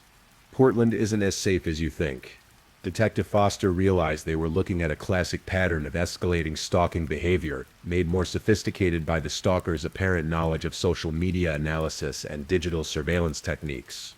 The forensics team discovered that Rebecca had been documenting this harassment, taking screenshots of messages and maintaining a detailed record of suspicious online activity. She had even created a private Google Drive folder labeled Safety Documentation, where she stored evidence of the stalking behavior. In this folder, investigators found a timeline Rebecca had created, tracking the escalation of contact from her stalker. The document revealed that Rebecca had identified several fake social media profiles that were likely created by the same person, all designed to monitor her online activity and gather personal information. Rebecca had also documented instances where the stalker demonstrated knowledge of her daily routines that couldn't have been gained from her public social media posts alone. The person knew which grocery store she used, what time she typically left for work, and even details about her apartment building security procedures. Most chilling of all, Rebecca's documentation showed that the stalker had begun making subtle threats, suggesting that her advocacy for women's safety was interfering with natural relationships, and that she needed to learn to mind her own business. Detective Foster realized that Rebecca's public advocacy work had likely attracted the attention of someone who viewed her safety education efforts as a personal threat. The investigation took a significant turn when digital forensics specialist Officer Ryan Park discovered something unusual in Rebecca's browser history. In the days before her disappearance, Rebecca had been researching legal options for obtaining restraining orders, and she had scheduled a consultation with a lawyer who specialized in stalking cases. But more importantly, Rebecca had been conducting her own digital investigation into her stalker's identity. Her search history showed queries for reverse phone number lookups, social media investigation techniques, and methods for tracking fake online profiles. She was essentially conducting her own parallel investigation, Officer Park told Detective Foster. Rebecca wasn't just documenting the harassments, she was actively trying to identify who was responsible. This discovery led to a breakthrough. Hidden in Rebecca's private notes, investigators found a name, possible match, C. Davidson, Phoenix connection. Rebecca had apparently discovered a potential link between her stalker and someone from her past in Phoenix, Arizona, where she had lived before moving to Portland. Detective Foster immediately contacted the Phoenix Police Department to investigate the C. Davidson connection Rebecca had identified. Working with Phoenix Detective Carlos Mendez, the investigation began to uncover a disturbing pattern that stretched across multiple states. Christopher Davidson was a 34-year-old software developer who had worked for the same digital marketing agency as Rebecca during her final year in Phoenix. According to former colleagues, Davidson had been inappropriately interested in Rebecca, frequently asking personal questions and trying to extend work conversations into social situations. Rebecca had left Phoenix somewhat abruptly in 2019, citing personal reasons for her move to Portland. Her former supervisor, Janet Williams, remembered the situation clearly. Rebecca was professional about the whole thing, but I could tell something was bothering her, Janet told Detective Mendez. She mentioned feeling uncomfortable with a coworker, but didn't want to make a big deal about it. When she got the job offer in Portland, she took it immediately. Detective Mendez discovered that Christopher Davidson had left his Phoenix job just 2 months after Rebecca's departure, claiming he wanted to work remotely and travel. But employment records and tax filings told a different story. Davidson had actually moved to Portland in early 2020, just 6 months after Rebecca's relocation. This was not a coincidence. Further investigation revealed that Davidson had been living in Portland under a slightly different name, Chris Davis, and had been working as a freelance web developer while maintaining extensive surveillance of Rebecca's activities. Portland police obtained a search warrant for Davidson's apartment, located just 8 blocks from Rebecca's building in the Pearl District. What they found inside was a disturbing shrine to obsession and digital stalking. Davidson's apartment contained multiple computer monitors displaying Rebecca's social media accounts, printed photographs of her taken from public posts, and maps of Portland with her frequent locations marked in red ink. He had created detailed schedules of her daily routines, documented her work schedule, and even identified her friends and professional contacts. Most disturbing of all, investigators found evidence that Davidson had been physically following Rebecca for months, using sophisticated surveillance equipment to monitor her movements without being detected. He had installed tracking software on his phone that allowed him to receive notifications whenever Rebecca posted new content online, and he had created multiple fake social media accounts to monitor her activity without her knowledge.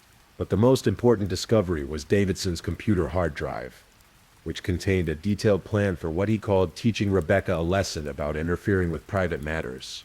The plan, written in a document titled Final Solution, outlined Davidson's intention to confront Rebecca about her women's safety advocacy, which he believed was poisoning women against men and destroying natural relationship dynamics.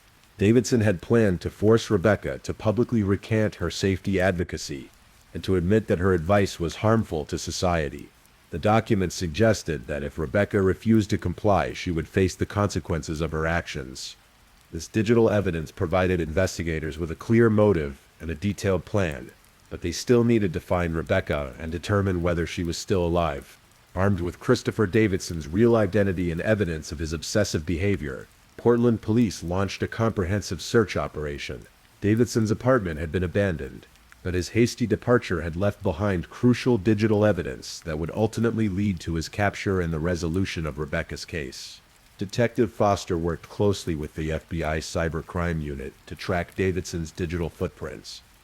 His online activity revealed a pattern of movement that suggested he was traveling east, possibly toward the Midwest. Davidson had made a critical error in his escape planning. He had used his real credit card to purchase gas and food during his flight, creating a clear trail of his movements. Financial records showed purchases in Boise, Idaho, then Salt Lake City, Utah, and finally Denver, Colorado. But the most important digital evidence came from Davidson's phone, which he had apparently forgotten to properly dispose of. The device was still transmitting location data, and investigators were able to track his movements in real time. On October 20th, 5 days after Rebecca's disappearance, Davidson was arrested at a truck stop outside of Denver, Colorado. He was found sleeping in his car, surrounded by camping equipment and supplies that suggested he had been planning to disappear into the wilderness. When arrested, Davidson initially claimed he was simply traveling for work and knew nothing about Rebecca Martinez's disappearance. But the overwhelming digital evidence made his denials impossible to maintain. Under interrogation, Davidson's story began to change. He admitted to following Rebecca to Portland and to creating fake social media accounts to monitor her activities. He claimed his surveillance was protective rather than threatening, and that he had been concerned about her safety in Portland. But when investigators showed Davidson the evidence from his computer, including his detailed plans and his document outlining consequences for Rebecca, his facade began to crumble. Detective Foster used a technique that would prove crucial to solving the case. She showed Davidson screenshots of Rebecca's own investigation into his identity, proving that Rebecca had discovered his real name and was planning to report him to authorities. "She knew who you were, Christopher," Detective Foster said during the interrogation. "She had figured out your real name, your employment history, everything. She was going to expose you." This revelation triggered a confession that finally revealed what had happened to Rebecca Martinez. Christopher Davidson's confession, given over the course of 3 days of intensive interrogation, revealed the disturbing details of Rebecca's final hours and led investigators to the location where her body had been concealed. According to Davidson, he had been monitoring Rebecca's digital investigation into his identity and had realized that she was close to exposing him to authorities. On October 15th, he decided to confront her before she could take legal action. Davidson had used a fake emergency to lure Rebecca from her apartment, sending her a message claiming to be from her building's management company about a security incident that required her immediate attention in the parking garage. When Rebecca went to investigate, Davidson confronted her with evidence of her investigation into his identity. He demanded that she delete all documentation of his surveillance and promised to stop her women's safety advocacy work. Rebecca refused and attempted to call for help, leading to a struggle during which Davidson struck her with a tire iron he had brought for intimidation purposes. Rebecca died from her injuries in the parking garage of her own apartment building. Davidson then used his technical skills to dispose of evidence and cover his tracks. He placed Rebecca's body in his car and drove to a remote area in the Mount Hood National Forest, where he concealed it in a location he had scouted weeks earlier during his surveillance activities. He then returned to Rebecca's apartment building, used her keys to enter her apartment, and posted the Instagram story about her perfect Sunday evening to create a false timeline and suggest she had been alive later than she actually was. Davidson had planned to gradually delete Rebecca's social media accounts and online presence, making it appear that she had chosen to disappear voluntarily. But Monica Chen's quick action in reporting Rebecca missing had accelerated the investigation timeline and prevented Davidson from fully executing his cover-up plan. On October 22nd, following Davidson's directions, search teams located Rebecca's remains in a remote section of the Mount Hood National Forest. The recovery operation was conducted with careful attention to preserving evidence and treating Rebecca's remains with dignity. The forensic evidence recovered from the scene corroborated Davidson's confession and provided additional details about the crime. Rebecca had fought for her life. scratching Davidson and tearing his clothing during the struggle. DNA evidence under her fingernails matched Davidson's genetic profile. Most importantly, investigators found Rebecca's emergency backup phone, a device she had apparently hidden in her car as a safety precaution. The phone contained video footage of Davidson's initial approach in the parking garage, providing visual evidence of the crime. Christopher Davidson was charged with first-degree murder, aggravated stalking, and multiple technology-related crimes. The evidence against him was overwhelming. Physical evidence, digital forensics, GPS tracking data, and his own detailed confession created an airtight case for prosecution. During the trial, which took place in the spring of 2023, prosecutors used Davidson's own digital evidence to demonstrate the premeditated nature of his crime. His surveillance records, fake social media accounts, and written plans showed a pattern of escalating obsession that had culminated in murder. The prosecution also highlighted Rebecca's own investigation work, showing how her careful documentation of the stalking behavior had provided crucial evidence for solving the case. In a sense, Rebecca had helped solve her own murder through her meticulous record-keeping and digital awareness. Davidson's defense team attempted to argue that the killing had been unplanned, the result of a confrontation that had escalated beyond his intentions. But the evidence of surveillance, planning, and attempted cover-up made this argument unsustainable. On June 15, 2023, Christopher Davidson was convicted on all charges and sentenced to life in prison without the possibility of parole. The judge noted that Davidson had used his technical skills to weaponize technology against an innocent victim, and that his crimes represented a fundamental betrayal of the trust we place in our digital systems. The case had broader implications beyond individual justice.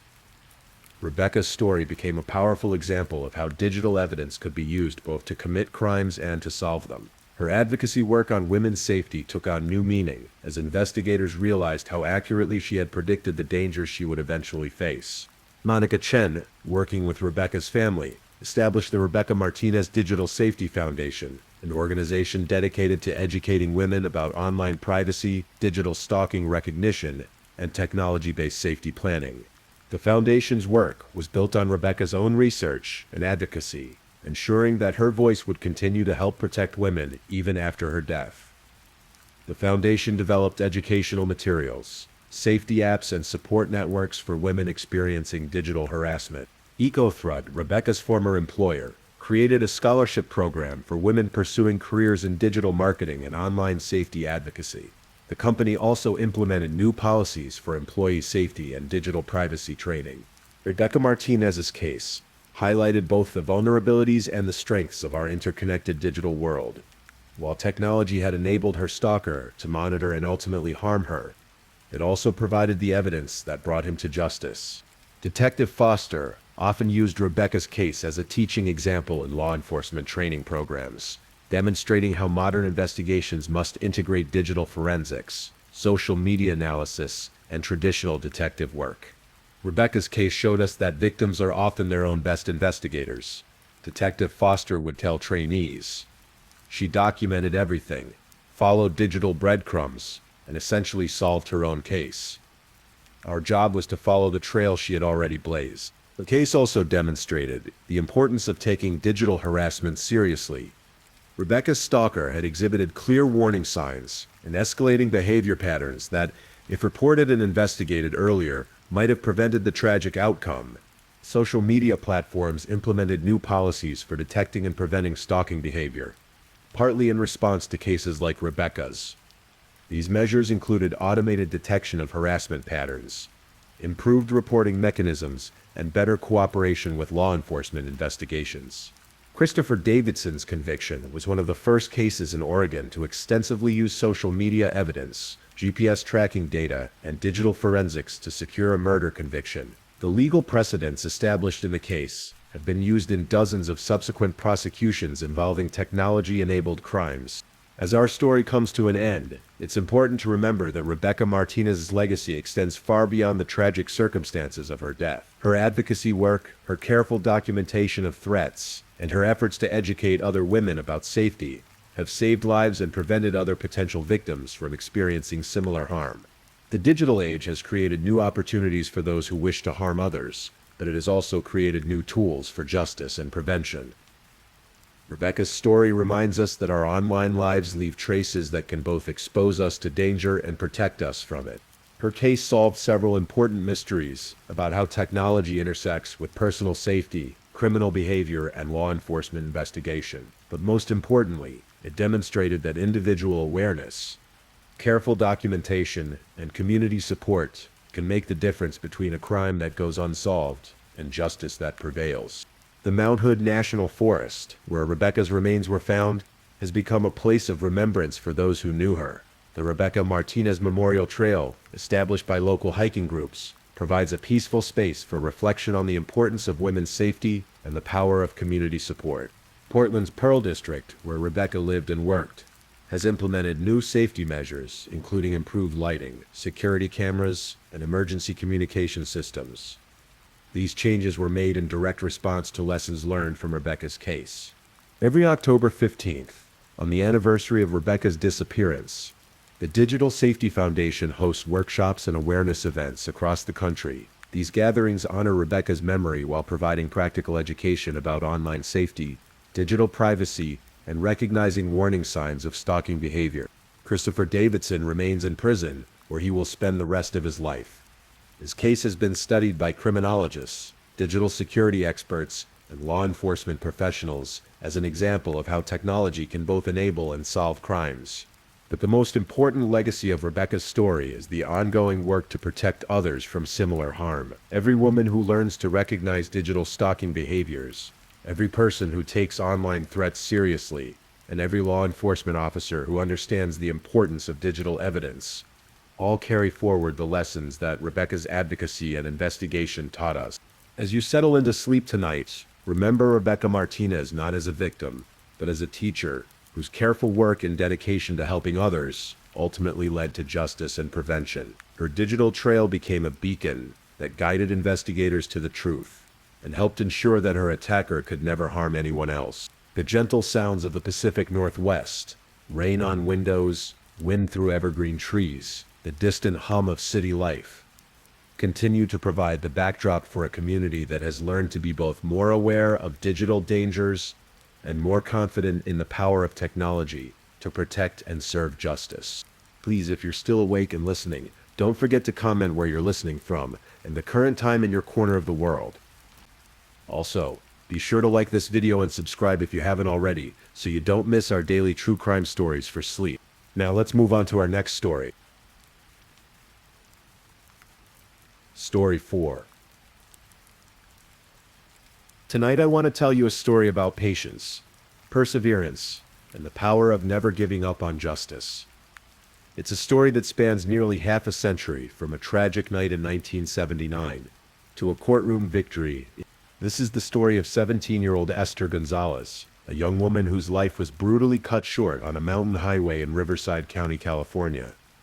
For 45 years, her killer walked free while her family lived with unanswered questions and unresolved grief. But in 2024, advances in DNA technology and the dedication of cold case investigators finally brought the truth to light. Tonight, we'll walk through every chapter of this remarkable case, from the horrific crime that shocked a small mountain community in 1979, through decades of frustration and dead ends, to the moment when science and determination finally converged to identify Louis Randy Williamson as Esther's killer. This is a story about how justice can be delayed but never truly denied.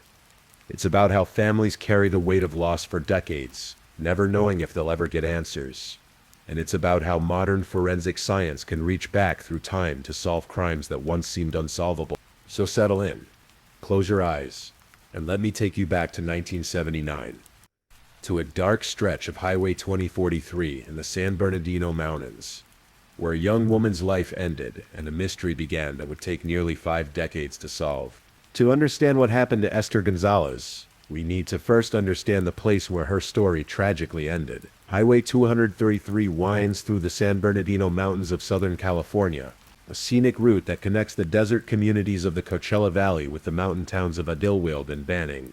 In 1979, this stretch of highway was more isolated than it is today. There were fewer homes, fewer businesses, and far fewer people traveling the winding mountain roads after dark. The area was known for its natural beauty, towering pine trees, granite outcroppings, and sweeping views of the valleys below. But that same isolation that made it beautiful also made it dangerous for anyone who found themselves alone and vulnerable on these remote roads. The highway itself is a two-lane road that curves and climbs through the mountains, with steep drop-offs on one side and rocky hillsides on the other. At night, especially in the late 1970s, before modern lighting and safety improvements, it could be a treacherous drive even for experienced local drivers. For someone unfamiliar with the area, or for someone in distress, it could be terrifying. Esther Gonzalez was 17 years old in February 1979, a young woman on the cusp of adulthood with her whole life ahead of her. She was the kind of teenager who should have been worrying about high school classes, weekend plans with friends, and maybe her first serious boyfriend. Instead, on February 9, 1979, she found herself on this dark mountain highway in circumstances that remain partly mysterious, even today. What we know is that Esther didn't choose to be on Highway 2043 that night. She wasn't out for a scenic drive or heading to visit friends in the mountains. Instead, she was there because someone had taken her there, someone who intended to do her harm. The area where Esther's body was eventually found was particularly isolated, off the main highway, down an embankment, in a spot where she might not have been discovered for weeks or even months, if not for a chance encounter by someone passing by. This wasn't a random location chosen in panic. It was a place selected by someone who knew the area, someone who understood how to hide a crime. The remoteness of the location would prove to be both a blessing and a curse for investigators. On one hand, it limited the number of potential witnesses and made it harder to establish a timeline of events. On the other hand, it suggested that whoever killed Esther was familiar with these mountain roads, which could help narrow down the pool of suspects. In 1979, forensic science was in its infancy compared to what we have today. DNA analysis was still years away from being used in criminal investigations. Fingerprints, blood typing, and witness testimony were the primary tools available to detectives working homicide cases. When those tools didn't provide clear answers, cases could go unsolved for years or even decades. But the investigators who responded to Esther's murder scene did their best with the tools they had. They carefully documented the crime scene, collected what physical evidence was available, and began the painstaking process of trying to reconstruct what had happened to this young woman on that dark February night. Esther Gonzalez was more than just a victim of a violent crime. She was a daughter, a sister, a friend, and a young woman with dreams and aspirations that would never be fulfilled. Understanding who Esther was as a person is crucial to understanding the impact of her death and the determination that would drive investigators to never give up on finding her killer. At 17, Esther was navigating that complex transition from childhood to adulthood that defines the teenage years. She was old enough to have developed her own personality, her own interests, and her own plans for the future, but still young enough to be vulnerable in ways that more experienced adults might not be. Those who knew Esther remember her as a typical teenager of the late 1970s, a time when young people had more freedom than they might today, when it wasn't uncommon for teenagers to hitchhike or accept rides from people they didn't know well. It was an era before cell phones, before the constant connectivity that allows parents to check on their children's whereabouts at any moment. Esther lived in an age when young people relied on their wits, their instincts, and sometimes the kindness of strangers to navigate the world. Unfortunately, it was also an age when that same trust and vulnerability could be exploited by those with evil intentions. The circumstances that brought Esther to Highway 2043 on February 9, 1979, remain somewhat unclear even today. What we know is that she didn't drive herself there. She was either taken there against her will or convinced to go there by someone she may have trusted. This detail would prove crucial to understanding the crime and eventually identifying the perpetrator. Esther's family was devastated by her death. Losing a child is every parent's worst nightmare, but losing a child to violence, with no immediate answers about who is responsible, creates a special kind of hell that few people can truly understand. The Gonzalez family found themselves thrust into a world of police investigations, crime scene reports, and constant media attention, all while trying to process their overwhelming grief. In the days and weeks following Esther's murder, her family did everything they could to help investigators solve the case. They provided detailed information about Esther's friends, her activities, her routines, and anyone who might have had contact with her in the days before her death. They cooperated with police interviews. They allowed searches of their home and Esther's belongings, and they held on to hope that someone would be arrested soon. But as days turned into weeks, and weeks turned into months, that hope began to fade. The initial burst of investigative activity slowed down as leads dried up and detectives were assigned to newer cases. The media attention moved on to other stories. The community's shock and outrage gradually gave way to the routine concerns of daily life. For the Gonzalez family, however, there was no moving on. Every birthday, every holiday, every family gathering was marked by Esther's absence. Every news report about other solved murder cases was a reminder that their daughter's killer was still out there, free to live his life while theirs remained frozen in grief and uncertainty. The impact of Esther's death extended beyond her immediate family. Her friends struggled with survivor's guilt and the terrifying realization that something similar could happen to them. Her classmates graduated from high school knowing that one of their own would never have that experience. Her community was forced to confront the reality that violent crime could happen anywhere, even in the seemingly safe mountain communities of Southern California. The investigation into Esther Gonzalez's murder began immediately after her body was discovered on that February morning, and Riverside County Sheriff's detectives responded to the scene with the urgency that all homicide cases demand, knowing that the first 48 hours are crucial for gathering evidence and identifying suspects. The crime scene itself told a story, but it was a story with many missing pages. Esther's body had been left off Highway 2043, in a location that suggested the killer was familiar with the area. The positioning of her body, the condition of her clothing, and other details that investigators kept private all provided clues about what had happened to her and what kind of person might have been responsible. Detectives immediately began canvassing the area, looking for anyone who might have seen something suspicious on the night of February 9th or in the early morning hours of February 10th. They checked with local businesses, gas stations, and residents along the highway, hoping to find someone who had noticed an unfamiliar vehicle or observed someone acting strangely. The 1970s were a different era for criminal investigations. There were no security cameras on every corner, no cell phone records to analyze, no GPS data to track vehicle movements. Investigators had to rely on old-fashioned detective work, talking to people, following up on tips, and carefully analyzing the physical evidence available at the scene. One of the first challenges investigators faced was establishing Esther's movements in the hours before her death. Where had she been? Who had she been with? How had she ended up on that remote stretch of highway? These basic questions, which might be relatively easy to answer today with digital surveillance and electronic records, required extensive legwork. Detectives interviewed Esther's family members, friends, classmates, and anyone else who might have had contact with her in the days before her death. They created timelines, mapped out her known activities, and tried to identify any gaps where she might have encountered her killer. The physical evidence from the scene was carefully collected and analyzed using the best forensic techniques available at the time. Blood samples were typed, fingerprints were collected and compared against known databases, and any other trace evidence was preserved for future analysis. Even in 1979, investigators understood that cases sometimes weren't solved immediately, and evidence that seemed insignificant at the time might prove crucial years later. One of the most frustrating aspects of the investigation was the lack of clear witnesses.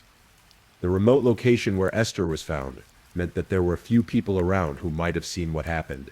The darkness of the February night and the winding nature of the mountain highway made it difficult for even those who might have been in the area to see clearly or remember specific details. Investigators also had to consider the possibility that Esther's killer was someone she knew. Statistics show that many murder victims are killed by someone familiar to them, a family member, friend, acquaintance, or romantic partner. Detectives carefully examined Esther's relationships, looking for anyone who might have had a motive to harm her, or who had exhibited concerning behavior. As weeks passed without an arrest, the investigation began to slow down. Detectives followed up on hundreds of tips from the public, but none led to a definitive suspect. They re-interviewed witnesses, hoping that someone might remember an additional detail that could break the case open. They expanded their canvas to include people who lived or worked in areas farther from the crime scene, thinking that the killer might have traveled from a greater distance. The lack of progress was frustrating for everyone involved. The investigators who had devoted countless hours to the case the family who desperately wanted answers, and the community that wanted to see justice served. But homicide detectives understand that not every case is solved quickly, and they continued to work the case even as other priorities demanded their attention. As 1979 turned into 1980 and then into 1981, the Esther Gonzalez case gradually transformed from an active investigation into what law enforcement calls a cold case. This doesn't mean that investigators gave up or stopped caring. It simply means that all the immediate leads had been exhausted, and the case would require new information or new techniques to move forward. For the Gonzalez family, this transition was particularly painful. The daily phone calls from detectives stopped.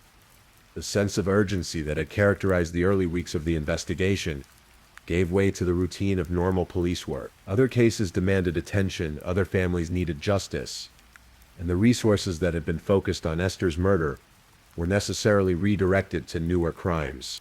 But cold doesn't mean forgotten. Throughout the 1980s, 1990s, and 2000s, detectives would periodically return to Esther's case. Sometimes this was triggered by a new tip from the public.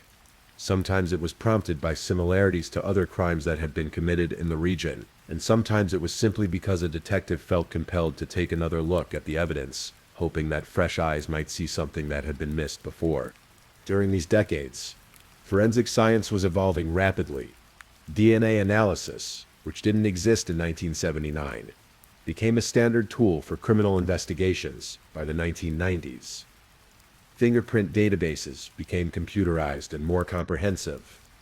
New techniques for analyzing trace evidence were developed. Each of these advances offered the possibility that Esther's case might finally be solved. The Riverside County Sheriff's Department made several attempts over the years to apply new forensic techniques to the evidence from Esther's case. DNA samples that had been carefully preserved since 1979 were tested and retested as the technology improved. The results were entered into national databases, hoping for a match with known offenders or with evidence from other unsolved crimes.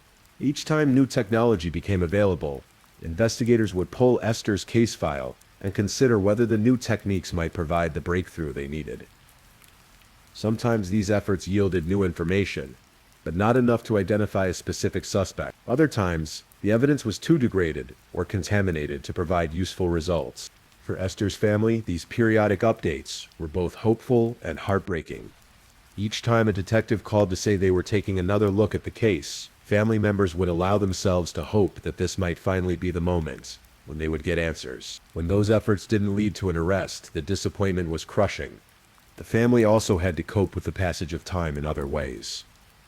Esther's parents aged, her siblings grew up and had families of their own, and new generations were born who never knew Esther but who grew up hearing her story. The immediate, raw grief of her death evolved into a deeper, more persistent sadness that became part of the family's identity. Community interest in the case also waxed and waned over the decades. Periodically, local media would run anniversary stories about Esther's unsolved murder. These stories would sometimes generate new tips from the public, but more often they served as reminders that justice had been delayed for far too long. During this period, other similar crimes were solved in the region, sometimes using DNA evidence or other forensic techniques.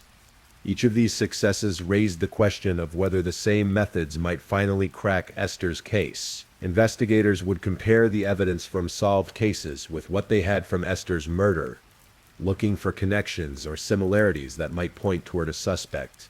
The frustration felt by everyone involved in the case, the family, the investigators, the community, was compounded by the knowledge that somewhere out there Esther's killer was living his life freely. He might have married, had children, held jobs, and been considered a respected member of his community, all while carrying the secret of what he had done to a 17-year-old girl on a dark mountain highway in. By the 2020s, cold case investigations had been revolutionized by advances in DNA technology and genealogical research. What had once seemed impossible, identifying suspects from decades-old evidence, was becoming routine for agencies with the resources and expertise to apply these new techniques. The Riverside County Sheriff's Department had not forgotten about Esther Gonzalez. Her case remained in their cold case files, and detectives would periodically review it to see if new developments in forensic science might finally provide the answers that had eluded them for more than 4 decades. In 2024, 45 years after Esther's murder, investigators decided to take another comprehensive look at the physical evidence from her case. DNA technology had advanced significantly since the last time the evidence had been tested, and new techniques for extracting genetic material from degraded samples offered hope that they might finally get a usable DNA profile from the killer. The process of re-examining decades-old evidence is painstaking and methodical. Crime scene technicians and forensic scientists have to work with materials that may have been stored for decades, often in less than ideal conditions, and try to extract genetic information using techniques that didn't exist when the evidence was first collected. In Esther's case, the investigators were fortunate that the original detectives in 1979 had been thorough in their evidence collection and careful in their preservation methods. Even though they couldn't have imagined the DNA technology that would be available 45 years later, they had the foresight to collect and store biological evidence in ways that would later prove crucial. The new DNA analysis yielded results that earlier testing had not been able to achieve. For the first time since 1979, investigators had a genetic profile of Esther's killer. This was a major breakthrough, but it was only the first step in a process that would ultimately lead to identifying the perpetrator. The DNA profile was entered into national databases, including the Combined DNA Index System, SUDIS, used by law enforcement agencies across the country. This database contains DNA profiles from convicted felons, arrestees, and evidence from unsolved crimes, and it has been responsible for solving thousands of cases over the past 2 decades. Initially, the search didn't yield a direct match. Esther's killer either had never been arrested for a crime that required DNA sampling, or his DNA had not been entered into the database for other reasons. This was disappointing, but not unexpected. Many cold cases require additional steps beyond simple database searches. The next phase of the investigation involved forensic genealogy, a relatively new technique that uses DNA evidence to build family trees and identify potential suspects through their relatives. This process involves uploading the DNA profile to public genealogy databases and using sophisticated analysis to identify people who share genetic markers with the unknown suspect. For forensic genealogy has been responsible for solving some of the most famous cold cases of recent years, including the Golden State Killer case in California. The technique requires specialized expertise and considerable time and resources, but it has proven remarkably effective at identifying suspects in cases where traditional methods have failed. In Esther's case, the forensic genealogy analysis began to yield promising results.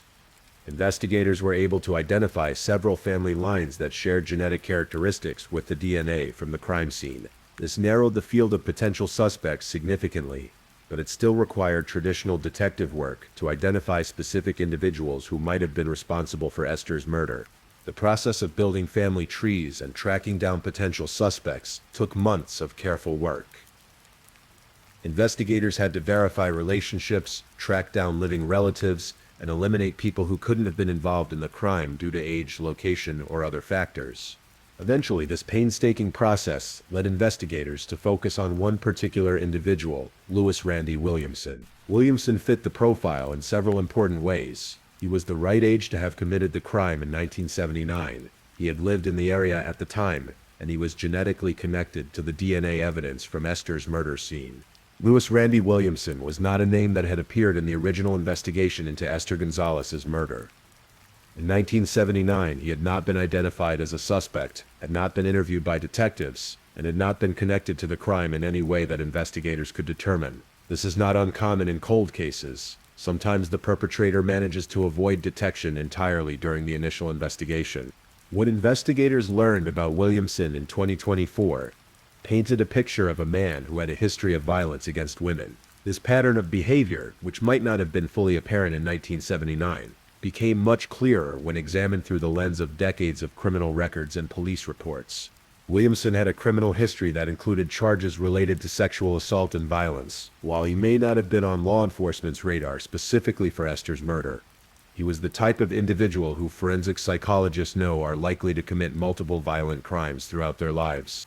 One of the challenges investigators faced was that Williamson had died years earlier, which meant they couldn't arrest him, interview him, or prosecute him for Esther's murder. This is a common frustration in cold cases. Sometimes the breakthrough comes too late for traditional justice through the courts. However, the identification of Williamson as Esther's killer was still enormously significant for several reasons. First, it provided the answers that Esther's family had been seeking for 4 years. They finally knew who had killed their daughter and sister, and they could begin to process that information as part of their long journey toward healing. Second, it demonstrated the power of persistence and advancing technology in solving cold cases. The investigation that began in 1979 with fingerprints and blood typing had finally been resolved using genetic genealogy techniques that wouldn't be invented for another 2 decades.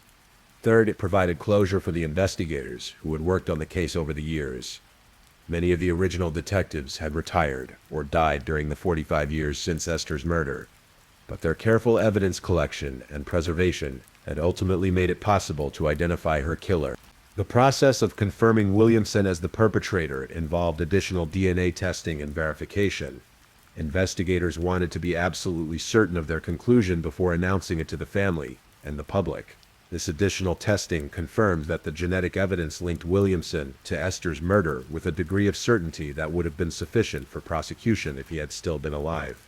Investigators also worked to build a more complete picture of Williamson's life and activities around the time of Esther's murder. They examined his residence, employments, and social connections in 1979 to understand how he might have encountered Esther and what circumstances led to her death. This investigation revealed that Williamson had been living in the area at the time of the murder and would have been familiar with the remote stretch of Highway 2043 where Esther's body was found. The location of the crime scene, which had always suggested that the killer knew the area well, was consistent with Williamson's background and residence.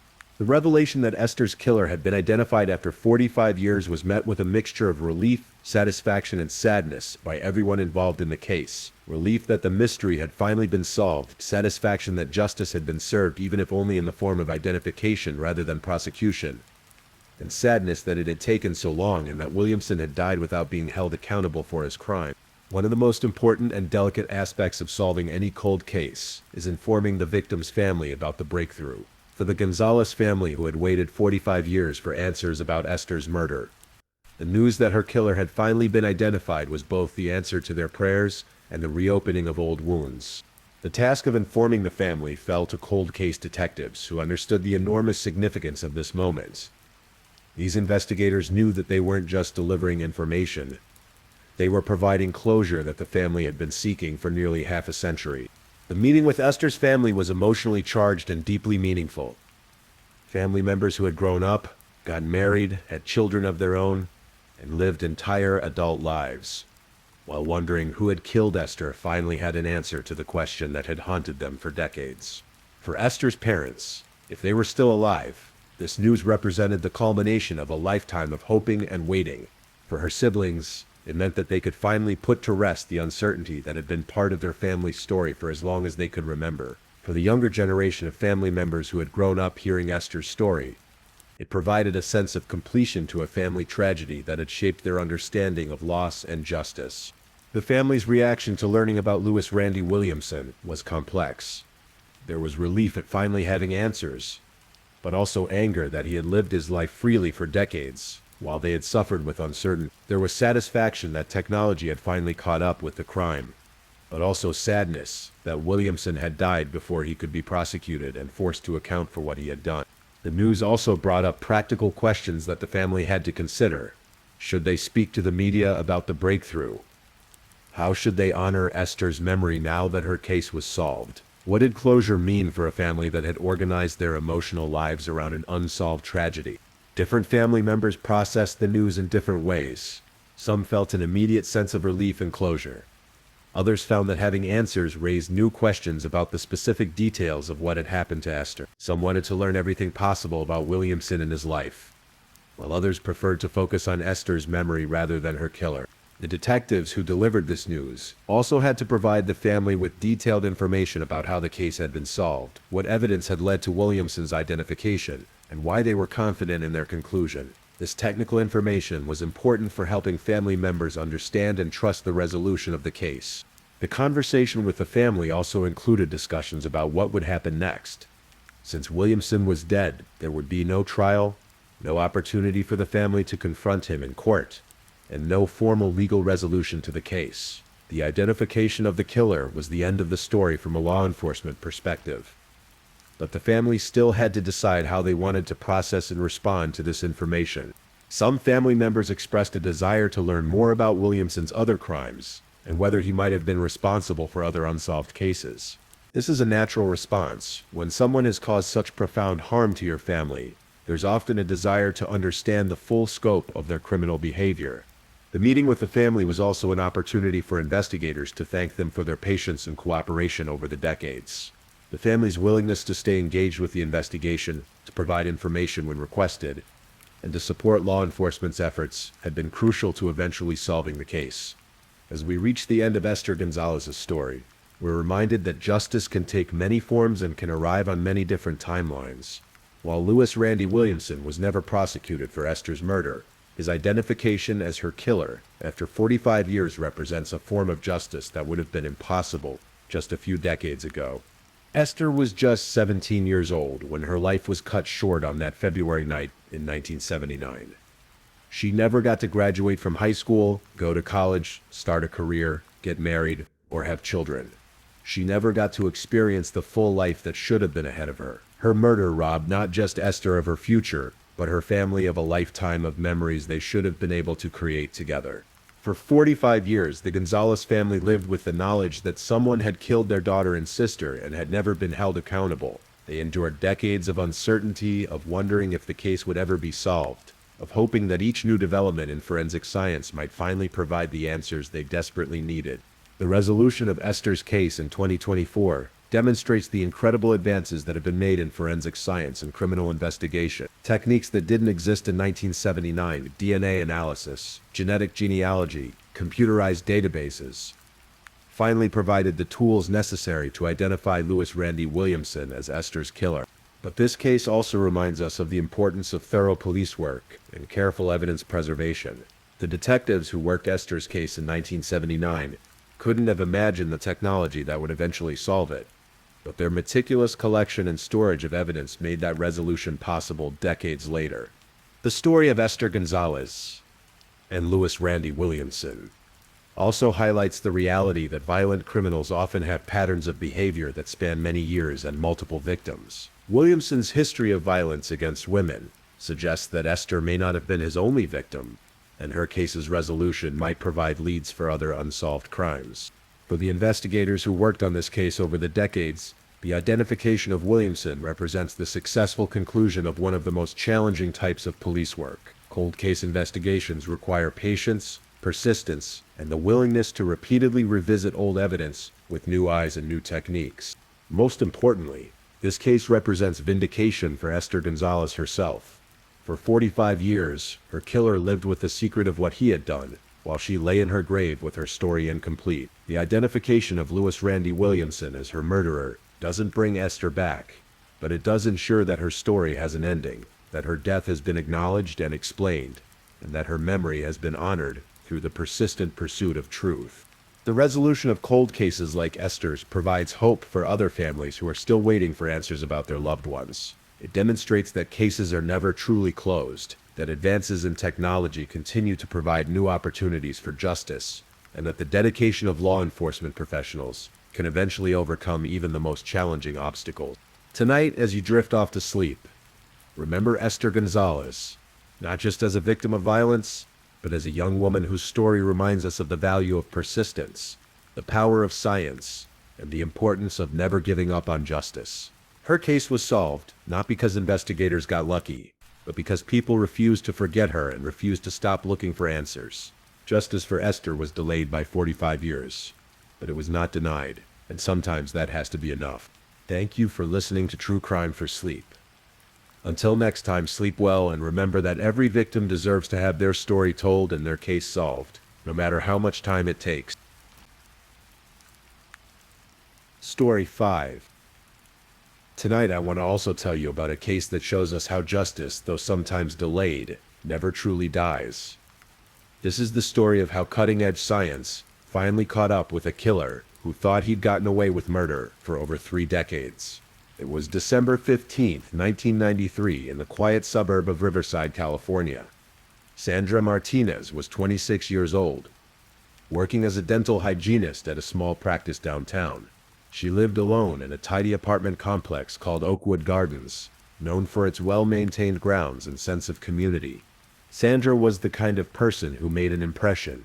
Her colleagues remember her infectious laugh that would echo through the dental office. She had this habit of humming while she worked, usually old Beatles songs that her father had played throughout her childhood. Her patients loved her gentle touch and the way she'd distract them from their anxiety with stories about her weekend hiking adventures in the San Bernardino Mountains. She'd moved to Riverside 3 years earlier from Phoenix, following a job opportunity and a desire for a fresh start after a difficult breakup. Sandra had quickly made friends in her new city. She joined a local book club, volunteered at the animal shelter on weekends, and had recently started dating a fellow named Michael Torres, who worked at the local community college. That December evening started like any other Tuesday for Sandra. She finished work at 5:30 p.m., stopped by Vaughn's grocery store to pick up ingredients for dinner. She was planning to try a new pasta recipe she'd found in one of her cooking magazines. The cashier, who knew Sandra as a regular customer, later told police they'd chatted about the upcoming holidays and Sandra's plans to visit her family in Phoenix for Christmas.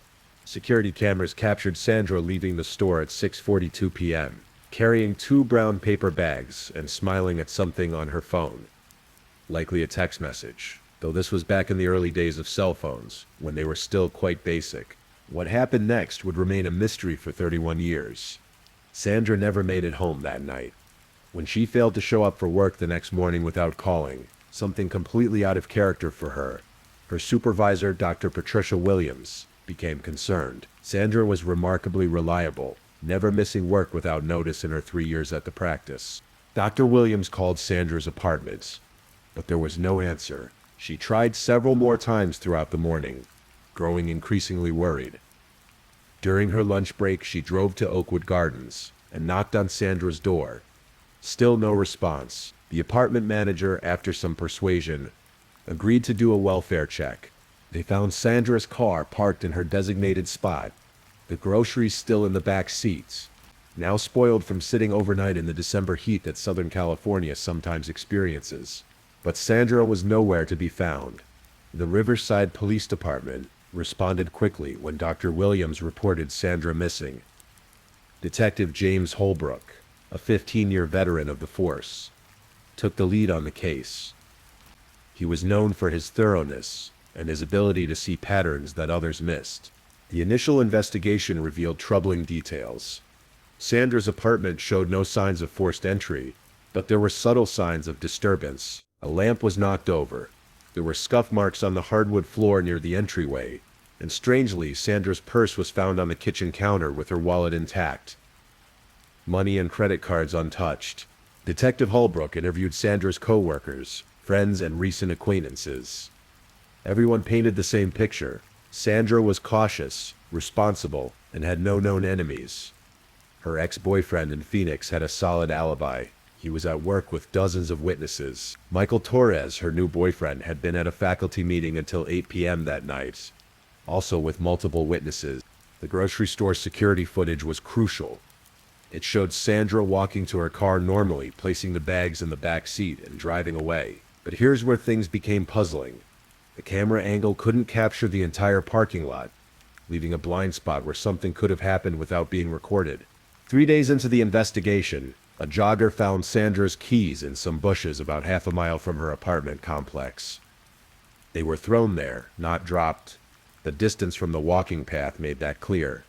Detective Holbrook knew this wasn't a random crime. Someone had taken Sandra and they'd been careful about it.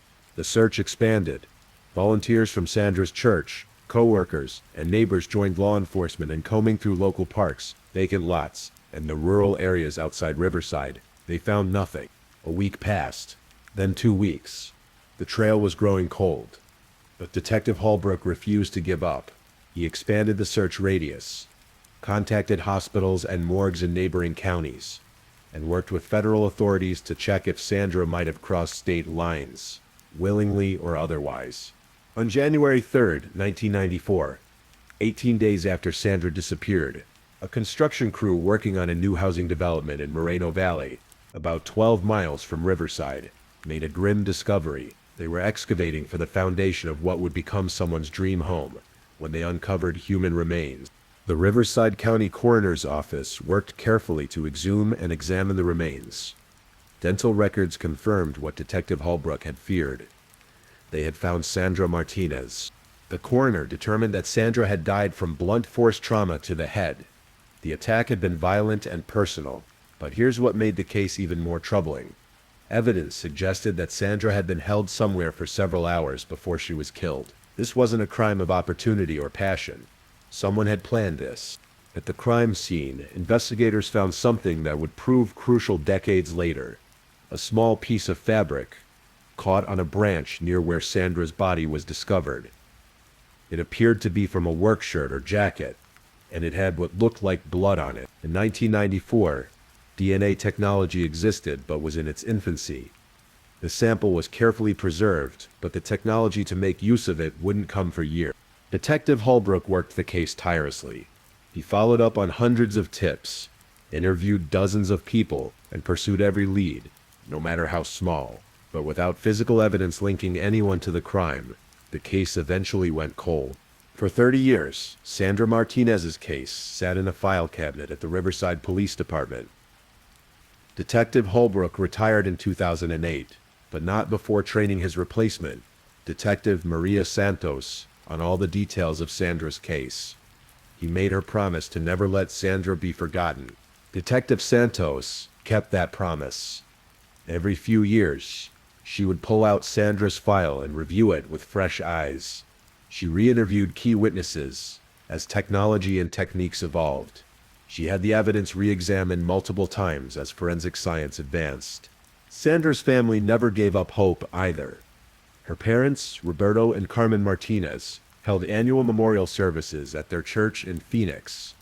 They started a small scholarship fund in Sandra's name for students pursuing careers in healthcare, honoring their daughter's compassionate nature. Carmen Martinez, Sandra's mother, became an advocate for families of missing persons.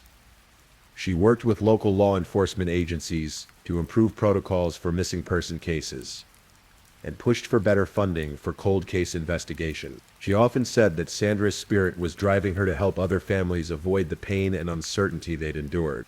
The case received periodic media attention over the years. Local news stations would run features on the anniversary of Sandra's disappearance. True crime bloggers occasionally wrote about the case, trying to generate new leads. But nothing substantial emerged. What the family and investigators didn't know was that the answer had been sitting in an evidence locker all along, waiting for science to catch up. In 2015, the Riverside Police Department began partnering with outside labs to re-examine old evidence using advanced DNA techniques. Sandra's case was among dozens selected for this initiative. The piece of fabric found near her body was sent to a specialized laboratory for analysis. The initial results were promising but incomplete. They were able to extract a partial DNA profile from the fabric, enough to know it belonged to a male, but not enough to run through the national DNA database system called CODIS, Combined DNA Index System, for a match. The partial profile sat in the system for years, waiting for either a match or better technology. Then in 2023, everything changed with the advent of advanced forensic genetic genealogy, the same technology that had helped solve dozens of other cold cases across the country. This new approach didn't just compare DNA to criminal databases. It could compare the unknown DNA to the genetic profiles of millions of people who had voluntarily submitted their DNA to ancestry websites, looking for family connections that could lead investigators to a suspect. In March 2024, Detective Santos, now a seasoned investigator with 16 years on the force, received a call that would change everything. The lab had found a potential match. Dr. Rebecca Chen from the Uthram Laboratory in Texas was the forensic genealogist who cracked the case. She'd been working on Sandra's DNA profile for 3 months, building family trees and following genetic breadcrumbs through generations of ancestry data. The process is painstaking and requires incredible patience. Dr. Chen started with the partial DNA profile from the fabric and used advanced techniques to extract more genetic information than had been possible in previous decades. She then uploaded this enhanced profile to genetic genealogy databases, looking for relatives, even distant ones. The first breakthrough came when she found a match to someone who shared great-great-grandparents with the unknown suspects. From there, Dr. Chen began building a massive family tree, working both forward and backward through generations, identifying hundreds of potential descendants. The work required not just scientific expertise, but also detective skills.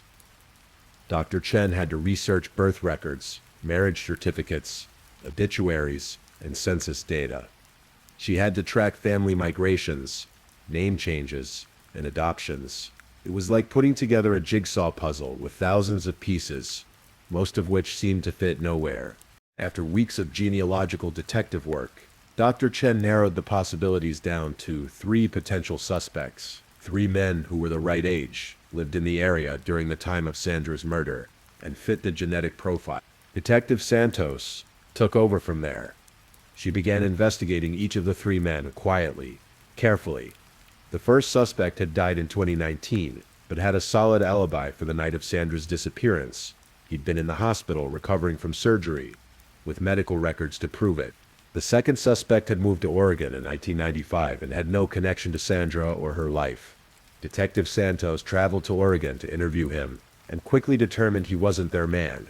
The third suspect was Thomas Wayne Mitchell, age 58, still living in Riverside County. And when Detective Santos began researching his background, pieces started falling into place in a way that gave her chills. In December 1993, Thomas Mitchell had been 27 years old, working as a maintenance supervisor for a company that serviced several businesses in Riverside, including the shopping center where Sandra had bought her groceries that final night. Mitchell had access to that shopping center after hours. He knew the area well, including the back entrances and the spots not covered by security cameras.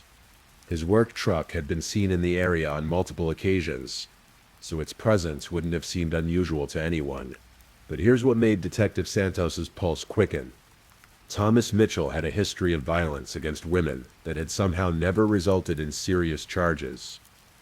In 1991, he'd been arrested for stalking an ex-girlfriend, but charges were dropped when she moved out of state and declined to testify. In 1995, he'd been questioned in connection with another attack on a woman in a parking lot, but was released due to lack of evidence. Most significantly, Mitchell's employment records showed that he'd abruptly quit his job in January 1994, just days after Sandra's body was discovered, claiming he needed to move out of state to care for a sick relative. But Detective Santos's research showed no evidence of any sick relative. Mitchell had simply disappeared from Riverside for several years. The more Detective Santos learned about Thomas Mitchell, the more convinced she became that they'd found Sandra's killer. Detective Santos knew that genetic genealogy evidence alone wouldn't be enough to convict Thomas Mitchell. She needed to build a comprehensive case that would stand up in court. She began a careful surveillance operation, gathering evidence and watching Mitchell's current behavior patterns. What she discovered was deeply disturbing. Mitchell, now in his late 50s, was still working in maintenance, this time for a property management company that oversaw several apartment complexes in the area. He had access to hundreds of apartments, most of them occupied by young women living alone. Detective Santos quietly reached out to tenants in Mitchell's buildings. She discovered a pattern of complaints about him that building management had largely ignored. Several women reported that Mitchell had entered their apartments for repairs that seemed unnecessary. Others mentioned feeling uncomfortable around him, describing him as someone who stood too close and made inappropriate comments. One tenant, a 24-year-old graduate student named Ashley Kumar, provided information that made Detective Santos's blood run cold.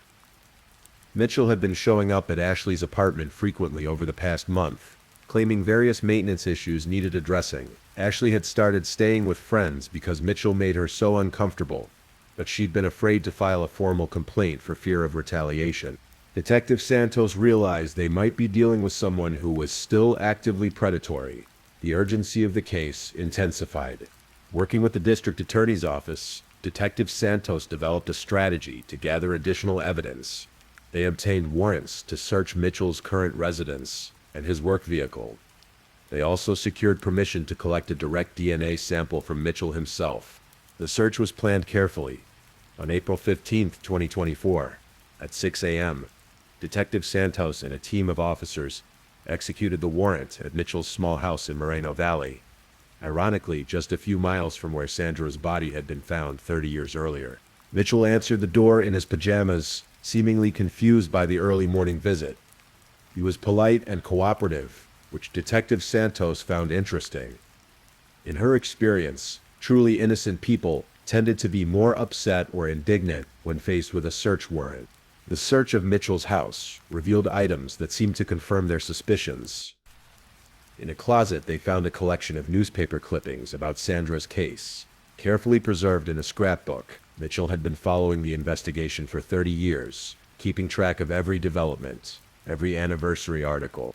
They also found what appeared to be trophies from other crimes, items of women's jewelry that didn't seem to belong to anyone Mitchell had been in relationships with.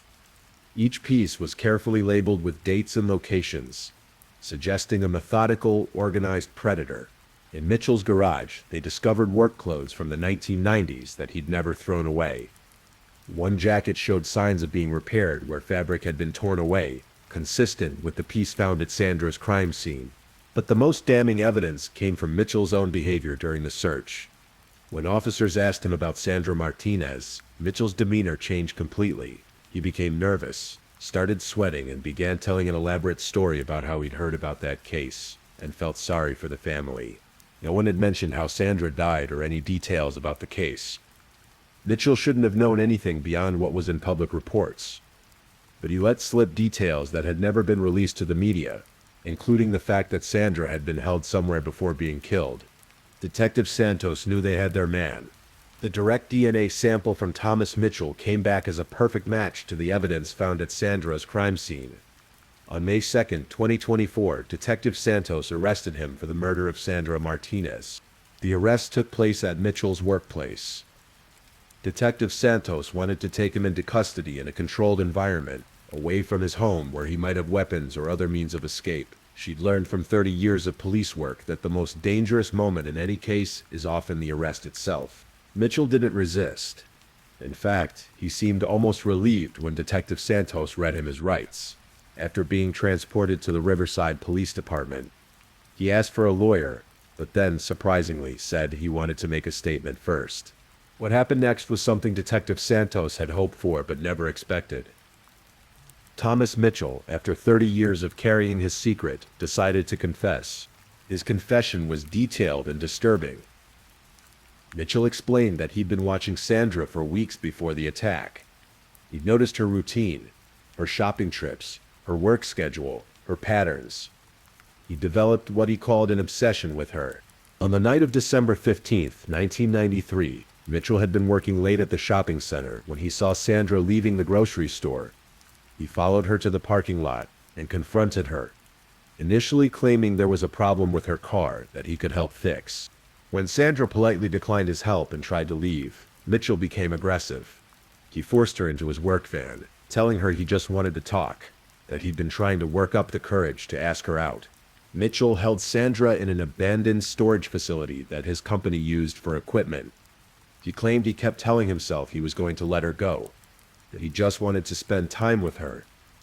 But Sandra fought back, trying to escape, and in Mitchell's words, everything went wrong. The confession was horrific in its detail, but it finally provided Sandra's family with answers they'd been seeking for 3 decades. Mitchell also admitted to several other attacks on women over the years, crimes that had gone unsolved or unreported. Detective Santos felt a mix of satisfaction and sadness as she processed Mitchell's confession.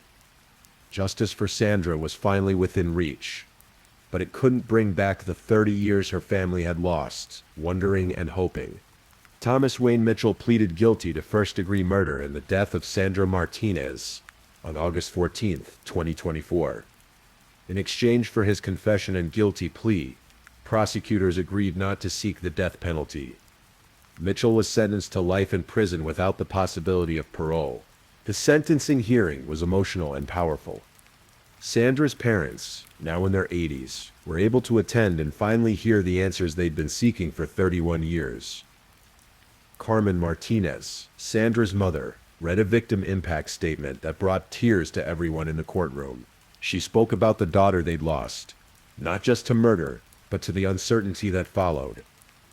She talked about birthdays celebrated with an empty chair, holidays shadowed by questions, and the exhaustion of hoping for news while fearing what that news might be. But Carmen also spoke about finding peace. "We can finally say goodbye to our Sandra properly," she said. "We can finally let her rest, knowing that the person who took her away from us will never hurt another family the way he hurt ours."